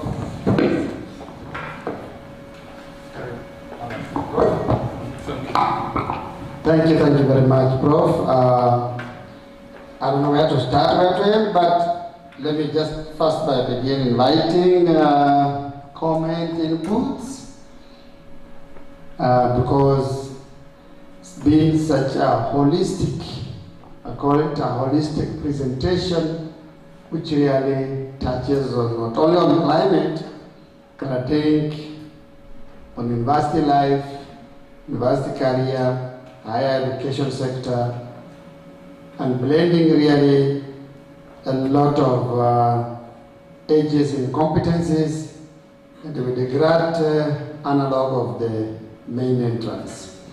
Now with that, is any input, any question? Right? Yes. Thank you, Prof, for first of all giving us those highlights. For me, the reason why I'm here today, I'm one of the champions of climate change justice across the country. I've been working with climate change people. And we feel we've been talking about climate change mitigation, action and all that. At this level, we know what the developing countries are doing. They are trying to address the previous injustices about climate change. And I'm suggesting or asking, what is the role of people in business sector in terms of doing the evaluation? Because we know these are injustices which have taken a long time. Because Africa, we contribute very little to climate change and global warming. What role are accountants, finance people doing to make sure at least we can quantify the magnitude of damage in US dollars, so that these people don't just tell us about carbon credits? Because when they tell us carbon credits, how do we account for this? Now that we are going for COP30 at Azerbaijan, those are the issues which will be discussed. What role can we play as people in business and people in accounting and all areas to really put a figure, because everybody is claiming for their reparations. Number two, we know climate change is not stopping, because now Russia and other countries have gone to Antarctica and they have started mining there. So the impact will be even more.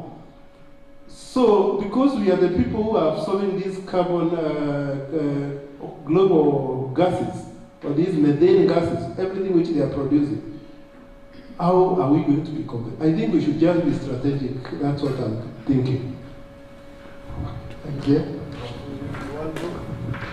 Yeah, thank you, Doctor. What you have mentioned is very, very important. What you and me from the business side, as far as climate change is concerned, of course nowadays there is a way you can even try to put numbers. But you have, whether it is an impact, negative or positive. Now let us try to put it in terms of numbers, the justification. What is the economic sense, for example, of that particular impact? If, for example, we are talking about even waste, waste as an example. For example, this, if you are rearing chicken and the rest of it, what comes out waste, you can turn it into something else. But you document what have you saved in terms of using the waste. What have you saved? So that once you do that, then and you document that one, you put there a value, which is possible. For example, me, I had put a value on petroleum industries and their impacts, both social and environmental aspects, and the economic component, because that was my PhD. So if we can put it there, a value, and we try to make justification why it is very important, why it is economic, in my opinion, everybody starts looking at it as money. And this is where we should come up as far as the policy briefs are concerned. This is what, but of course these other countries, these other countries, but this is what I mentioned earlier on. Let us do our part. Before we start talking about these developed countries and the rest of it, or even, by the way, before even we start talking about communities, even within Kenya, let us, or universities, let us look at Maseno University and we try to say, what are we contributing, what are we documenting? I was very happy when I looked at the compound. And outside the compound, you don't need to cut grass all over the place. The most important thing is just cut the grass, use your science, then the rest you leave it as a slab, and I asked the economic benefits. I'm told you are selling grass around, the people are going to use it. Now you document that one. If you are selling grass over there for people are going to use it for cows or camels or something of that nature, what are you getting? And what is the saving by the other person who is buying? And we can go to the value chain and try to document and then come up with statistics or figures to justify what we are doing as an institution. Thank you, Prof. I think you can see the resemblance of what Professor Caro and Professor Charles are just saying.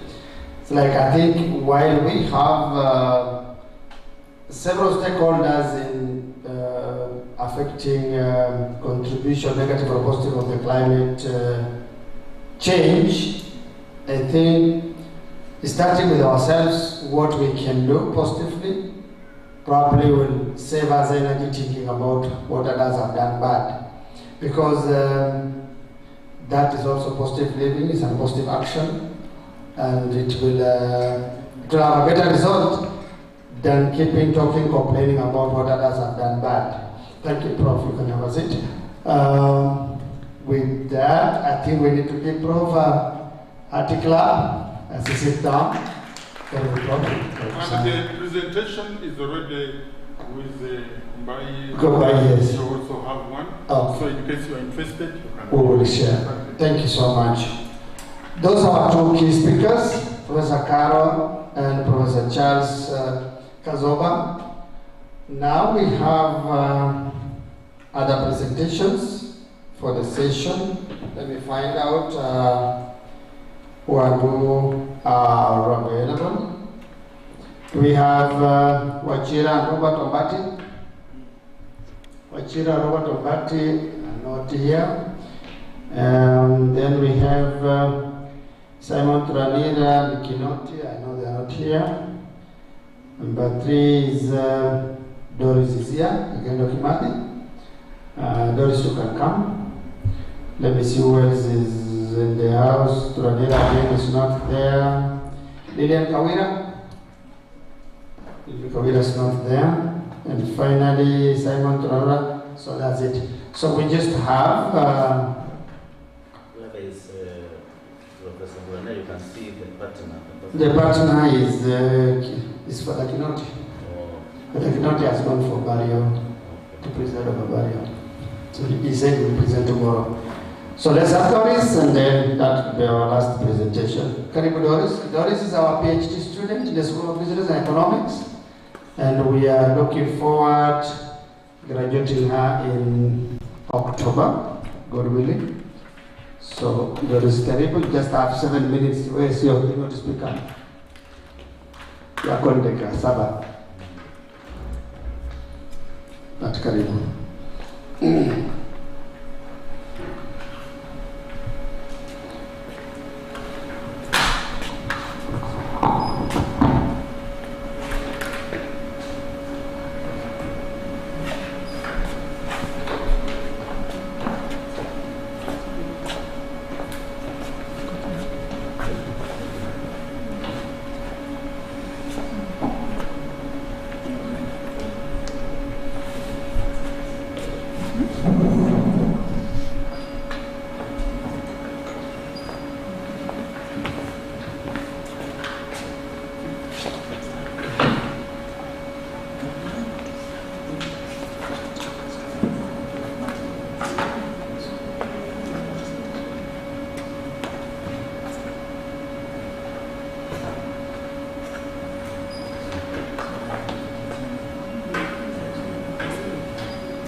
The faculty and my colleague, student, the other members present, good evening.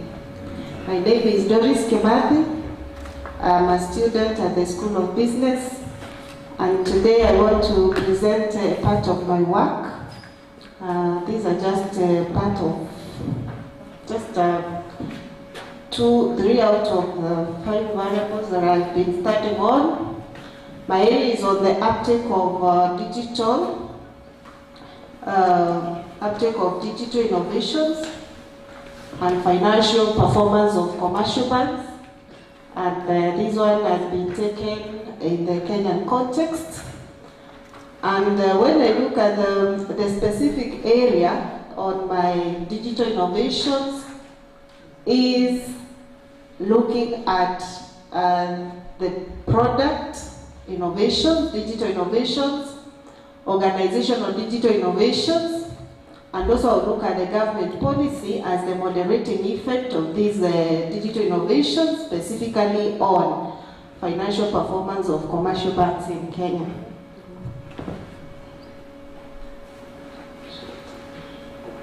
Allow me to do the other one because this one will, let me do this one, please.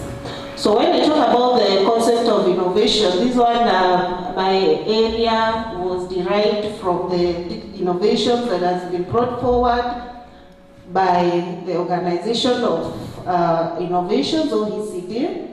And when we talk about now the innovation from the organization part of it, it is now how does the organization bring in something new, something improved in terms of product, processes, the marketing channels, the new organizational procedures within the workplace. And firms, when they decide now to innovate their products, they can bring about, or rather they can utilize the technologies by combining products and significantly either introduce new ones or they can improve the existing ones.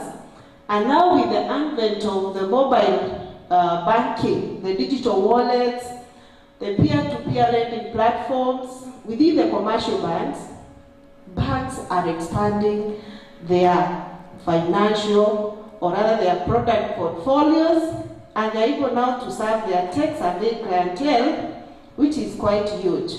So when I talk about introduction or rather these digital innovations from the worldly point of view, there are so many other countries that have just looked at the development of these digital innovations. Just to introduce on the organizational part of it, the organizational structures.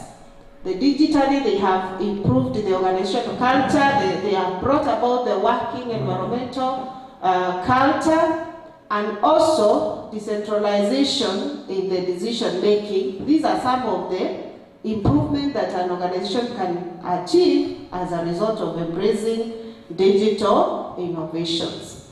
So some of the countries like the European commercial banks, they are making use of robo-advisors where they are offering automated investment advice and portfolio management services to their clients. And these digital wealth management platforms, they make use of the AIs in order to analyze now their customer risk profiles and also investment goals and marketing trends. And as a result, they are able now to financially improve the performance of their commercial banks. And apart from that, I've talked about the moderating effect of the government policies and things like tax, incentives. Sometimes they bolster the economic growth. They also increase the demand of the banking services for those countries that experience better infrastructure, fiscal infrastructures, and also incentives in taxes.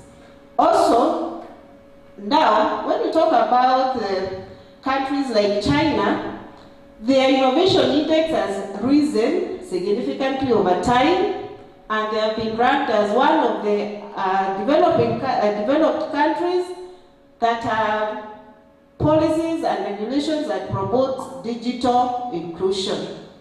When we come to countries like Kenya, not Kenya but Africa, we have countries like Angola, Zambia, Malawi that are leveraging on these digital innovations, though you can see some of them like Malawi, only 2% of the rural population had access to banking services by 2016 because of some of their identity cards being expensive. And also in Kenya, we have some remarkable digital innovations that have taken place, where you find that there are emergence of new products, uptake of new business processes and strategies, which have resulted to now even multiple marketing channels and uptake of improved organization structures. So it has, like now I have said, it has made some of commercial banks come up with those now we are calling tailor-made products in order to meet the evolving needs of their customers. Also now, we realize that some of the areas that are affecting commercial banks in a big way is the high levels of NPL and performing loans, which eventually erode now the profitability of these banks, reducing their capital adequacy, increasing the credit risks, and as a result, it adversely affects profitability negatively. So my main area of performance was return or rather financial performance, which is specifically ROE, the return on equity, the profitability part of it. And of course, when a banking institution realizes higher levels of profitability, it increases things like value creation, and also it is able now to add more income from both the loans and other products that it is offering. Therefore, for banks now to maintain a healthy production or rather performance, there is need now to diversify their mainstream products in order to achieve higher profitability. Also, some of the studies that I looked at, like now, one concludes that commercial banks in Kenya, they face the challenge of interest rate volatility, which keeps on changing, and also have already mentioned about high levels of non-performing loans. Also, there are those now, the stringent measures that have been put in by the government policies, especially the oversight, which is the Central Bank of Kenya, or other regulatory authorities on commercial banks in order to perform well. And also the compliance, the anti-money laundering requirements and regulations are now impacting negatively towards the performance of commercial banks.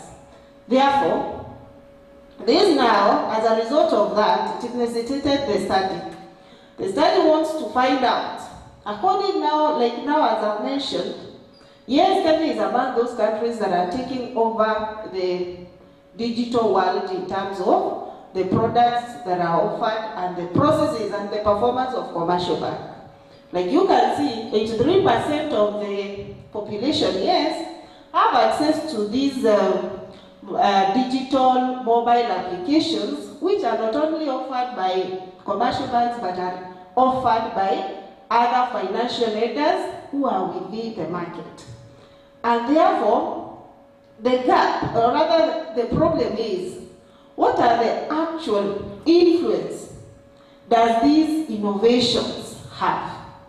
But the main problem, or rather the problem is further aggravated by the fact that it does not look, there is lack of now an extensive empirical studies that methodologically assess the relationship between the key variables, because most of the studies that have come across are looking at digital innovation as a whole, and those that are looking at it segregatedly or separately are looking at it in other part of performance as brought forward by balanced scorecard. So mine looks at the specific key variables, which include the product and the organizational innovations vis-a-vis or towards the relationship of financial performance within the commercial banks and specifically within Kenya.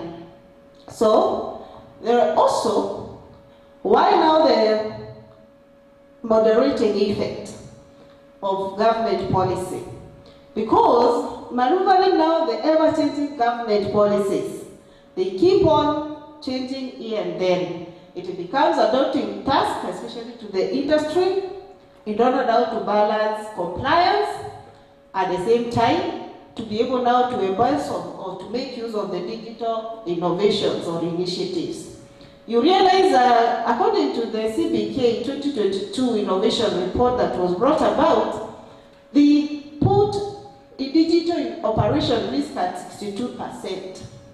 Most of the commercial banks rely on third-party vendors to provide them with digital facilities like network, and also they do not have their own digital products that they can leverage on. So they rely on the third party like Safaricom to offer some of these digital processes and products.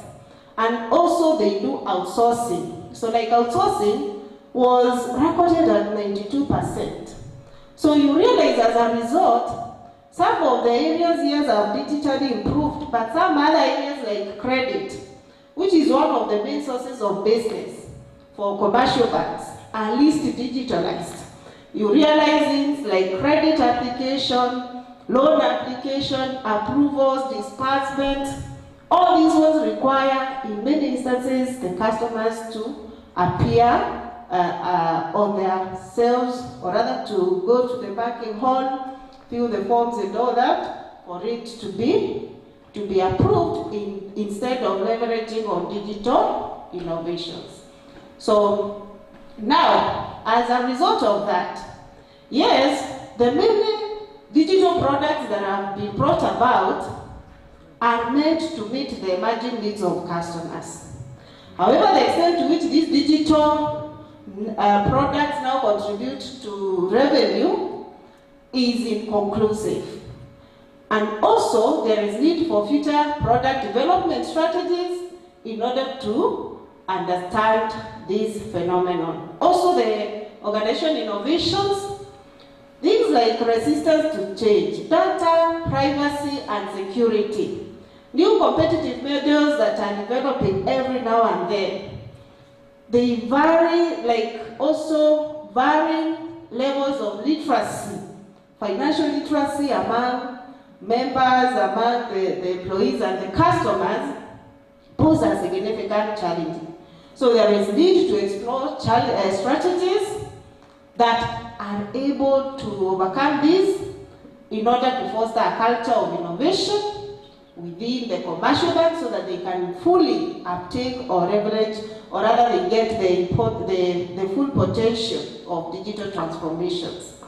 So that is what the study looked at. Existing studies, as I mentioned earlier, have either looked at these aspects either individually, in a segregated form, without necessarily looking at the symbiotic effect of these innovations on the overall financial performance. And this is what the study wants to find out.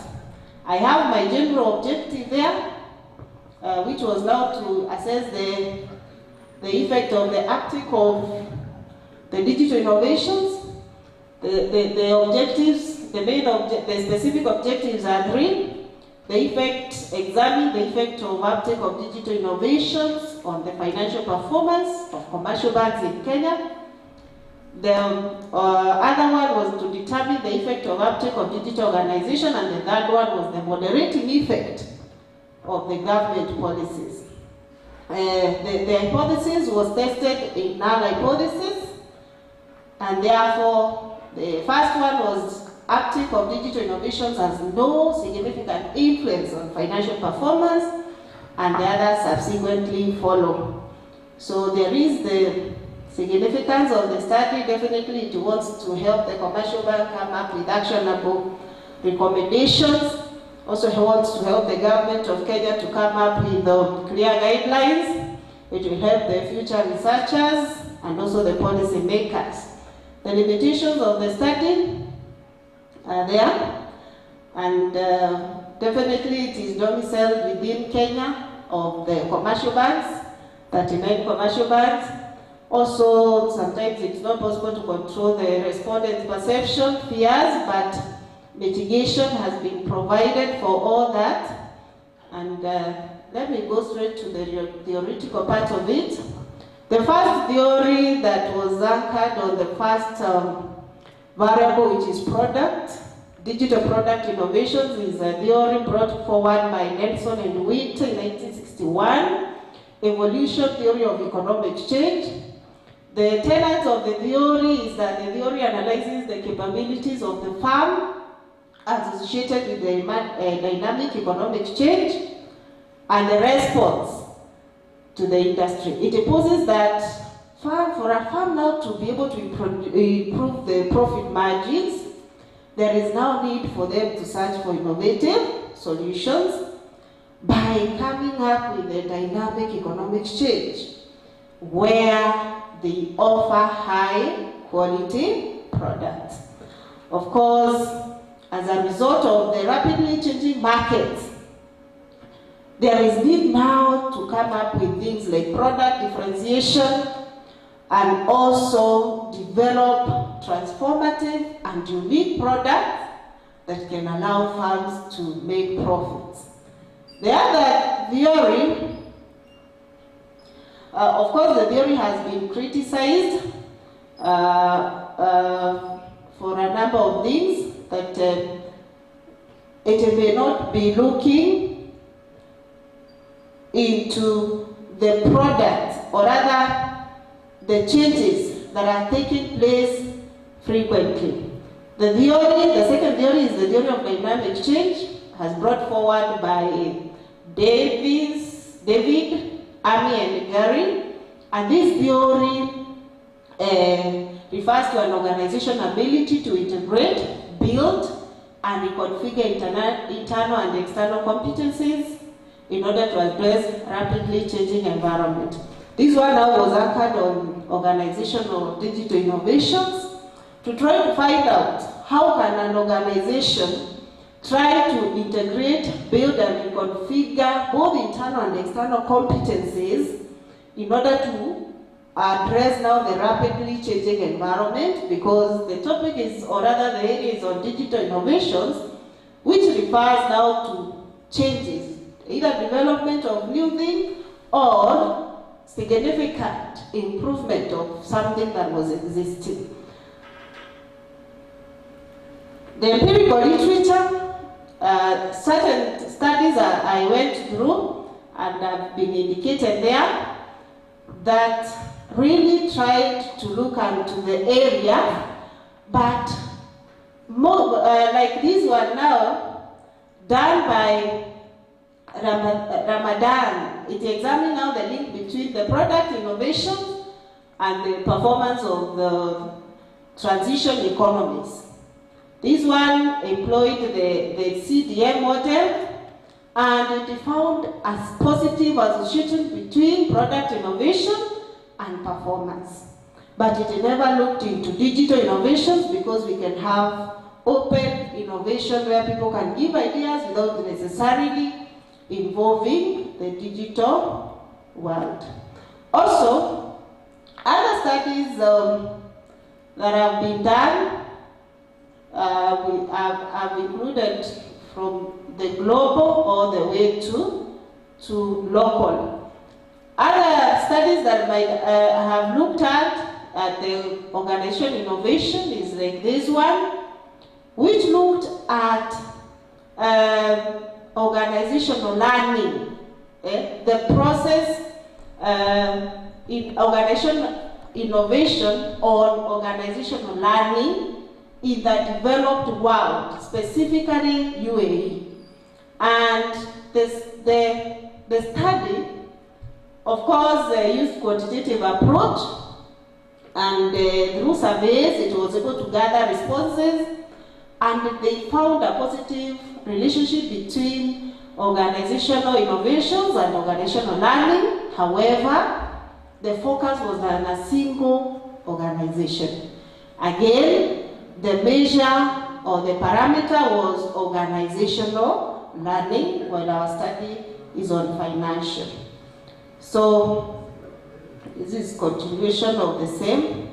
When we talk about the moderating effect, a study was done by Hammond and investigated the moderating effect of industry concentration on the effect of CAMEL's financial indicators in Nigeria. And using the secondary data, 15 out of the 22 licensed banks in Nigeria and used multiple regression techniques, found out that interaction between these CAMELs had a significant, or rather significantly impacted the DPMs, that is the deposit money banks.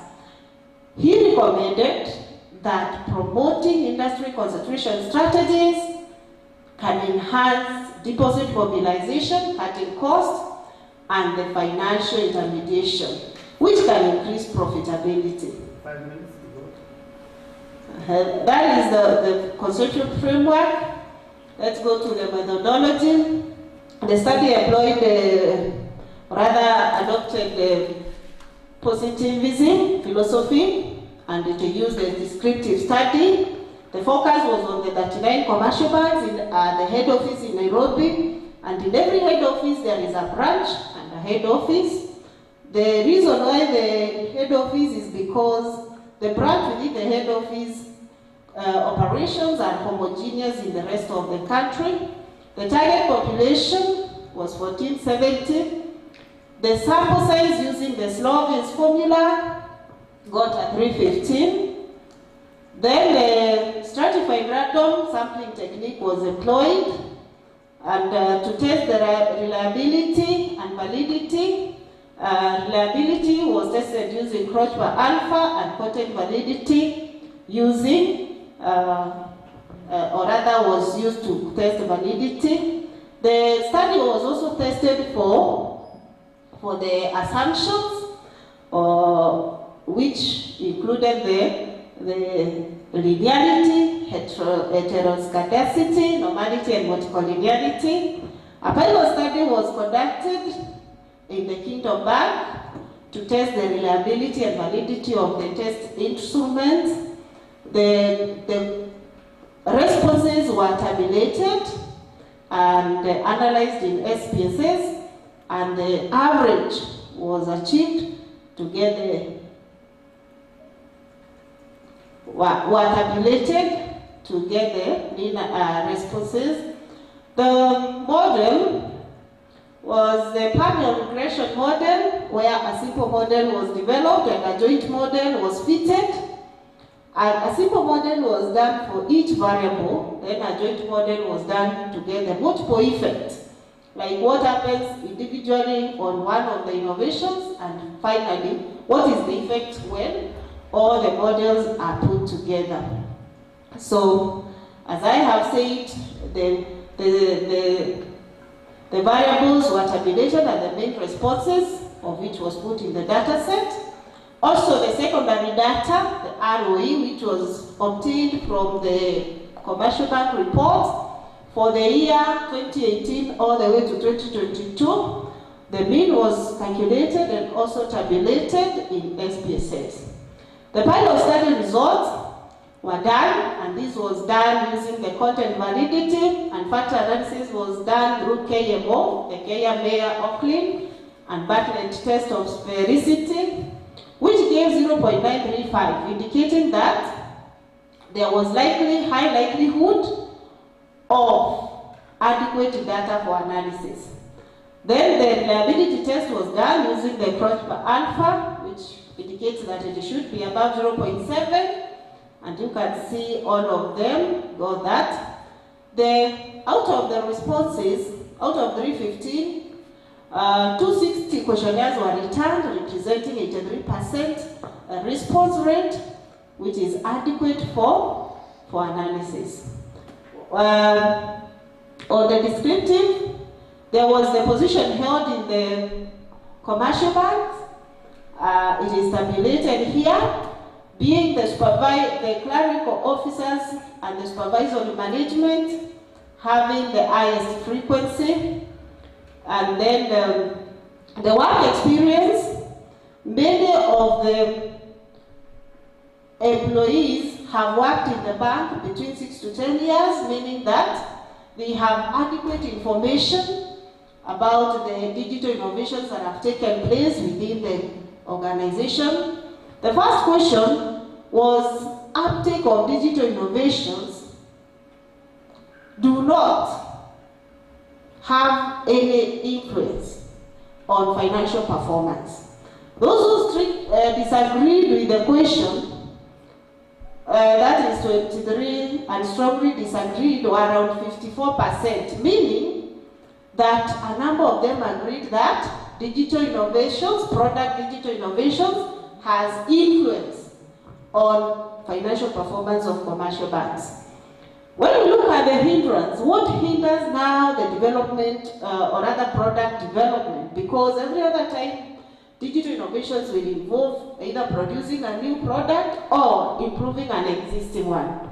From the responses, leadership and cost have the highest, meaning these are some of the great leaders' hindrances towards digital product innovations. The milestones, what are the milestones that as an organization you have achieved over time? It means that the organization is able to have repeated clientele and also execute market strategies well.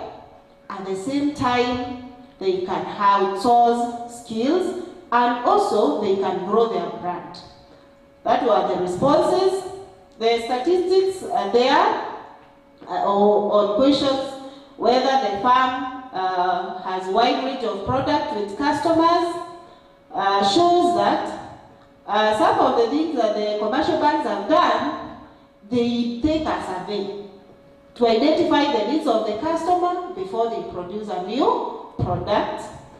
Other areas which are least done is like product differentiation in the bank has not been identified, and this can be seen from the main responses.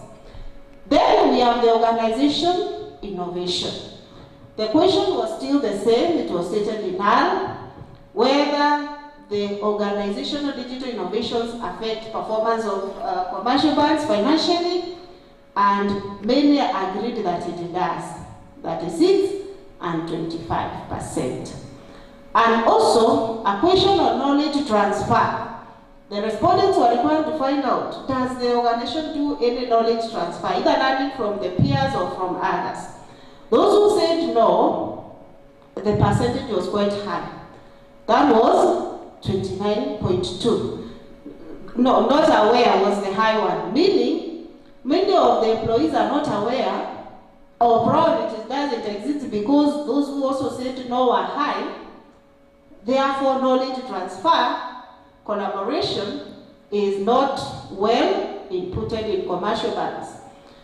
How does now one of the areas where the one main reason that may make the commercial banks not maybe do knowledge transfer is fear of imitation. And now some have come up with how do we mitigate this? How do we safeguard imitation? That 3% said they have come up with the trademarks, patents, and copyrights. Organizational opportunities, what are the opportunities that commercial banks have achieved as a result of knowledge management or knowledge transfer? At the high point is promotes learning and development, and also it ignites positive, innovative thinking. Then on the government policies, a number of them said that the moderating effect, things like the tax and levies, the cyber crimes, to a big extent affect performance of commercial banks. And that is the question also stated on null. Those that say they strongly agree that yes,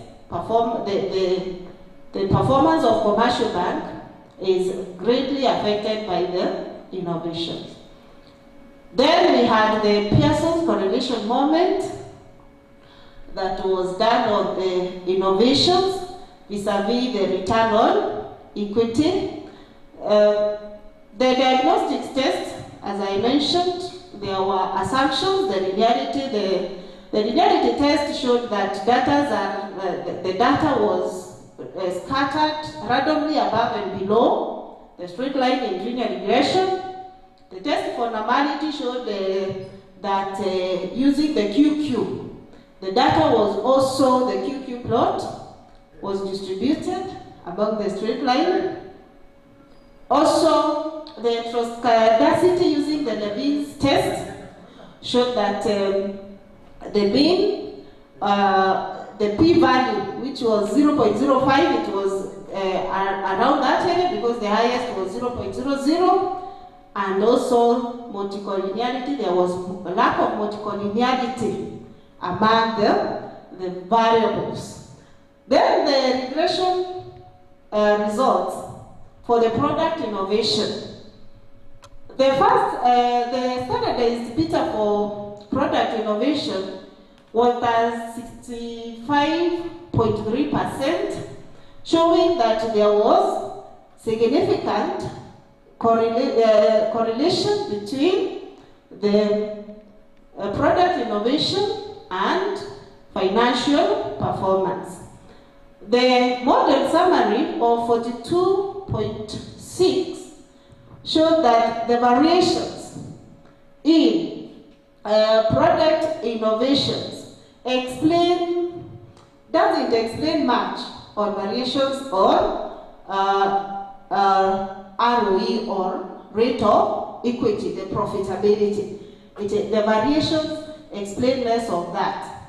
Then the ANOVA shows exist significance, which is at 0.001, and also therefore the hypothesis was rejected.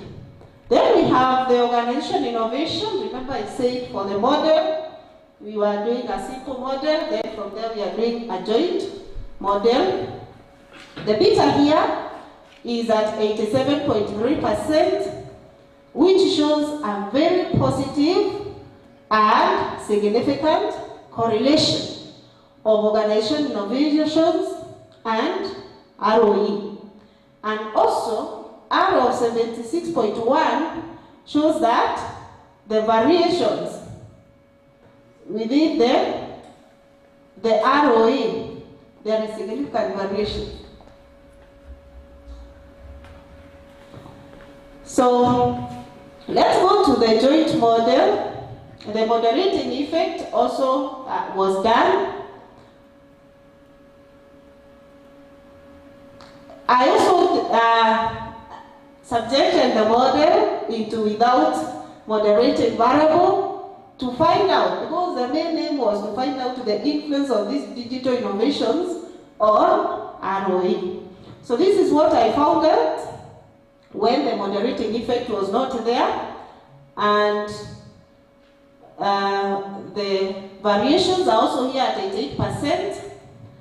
Then also with the moderating variable, which variations are 88.6.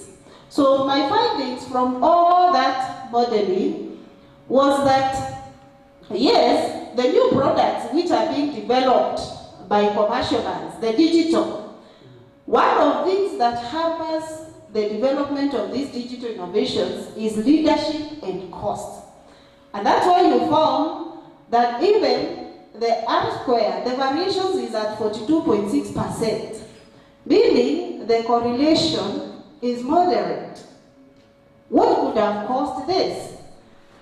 That's a finding. Another finding also was that the differentiation strategy, which offers or targets the solutions, may not have been provided.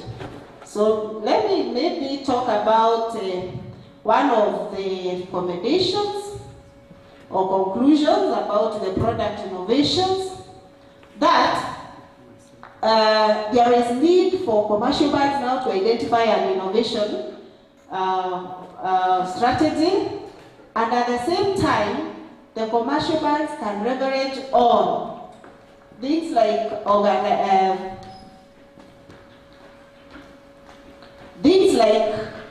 developing green tech products. Green tech products is where now they cater for the products differentiation. Remember, I have said out of the 83%, these are now people who are not only in the digital, not only within the commercial banks. It is all the financial providers. So the commercial banks can think of doing green tech, where they can come up with the products that promote use of green energy, like taxes that are less and cheaper for products or for customers who want the green tech products, such as those that want to venture into projects that are green tech, Those that want to take mortgages for their houses that are green tech, they are using wind power, they are using solar power for their products. That want to maybe get the cars that are electrical cars rather than the fuel-based cars. And maybe I can stop there. Thank you.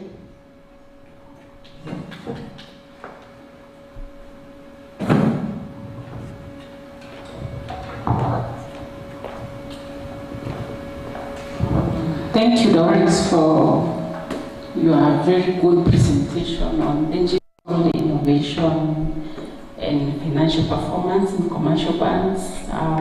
You've taken us through what propelled you to do the study, went about it, the findings, and finally the recommendations, probably which whoever is interested in doing research also can pick up from there and know how to go about it, especially on what you've talked about on innovation labs and green tech and all that.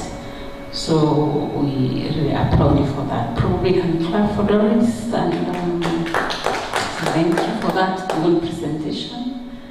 I don't know whether there's anyone with a question in relation to uptake of digital innovations and financial performance in the commercial banks. Anyone who has a question to Doris? I can see most of the members have left, but Messi have interacted with this document at the school level. Yes, we have a question there. Sorry, comment. All right, you can hear. And raise your voice, all right. Thank you. Yeah. Okay. Thank you. Okay. Thank you for that presentation, Doris. It has also been commended for your presentation. I know you present at other levels as you finalize your PhD. As it was said that you are a PhD student, and that was very good. We applaud you for that. For the members who are here, maybe you're willing to also listen to another discussions, you can join us at the school level so that you can also get to learn from us. So thank you so much. Maybe you can have your seat. Thank you. And thank you for that.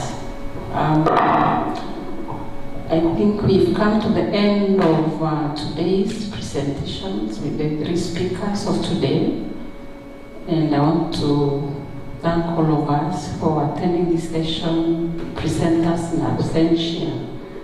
And just to say, we meet tomorrow to finalize on what is remaining. So thank you very much for the team that supported us, digital wise, and the audience. Thank you so much. All right, thank you.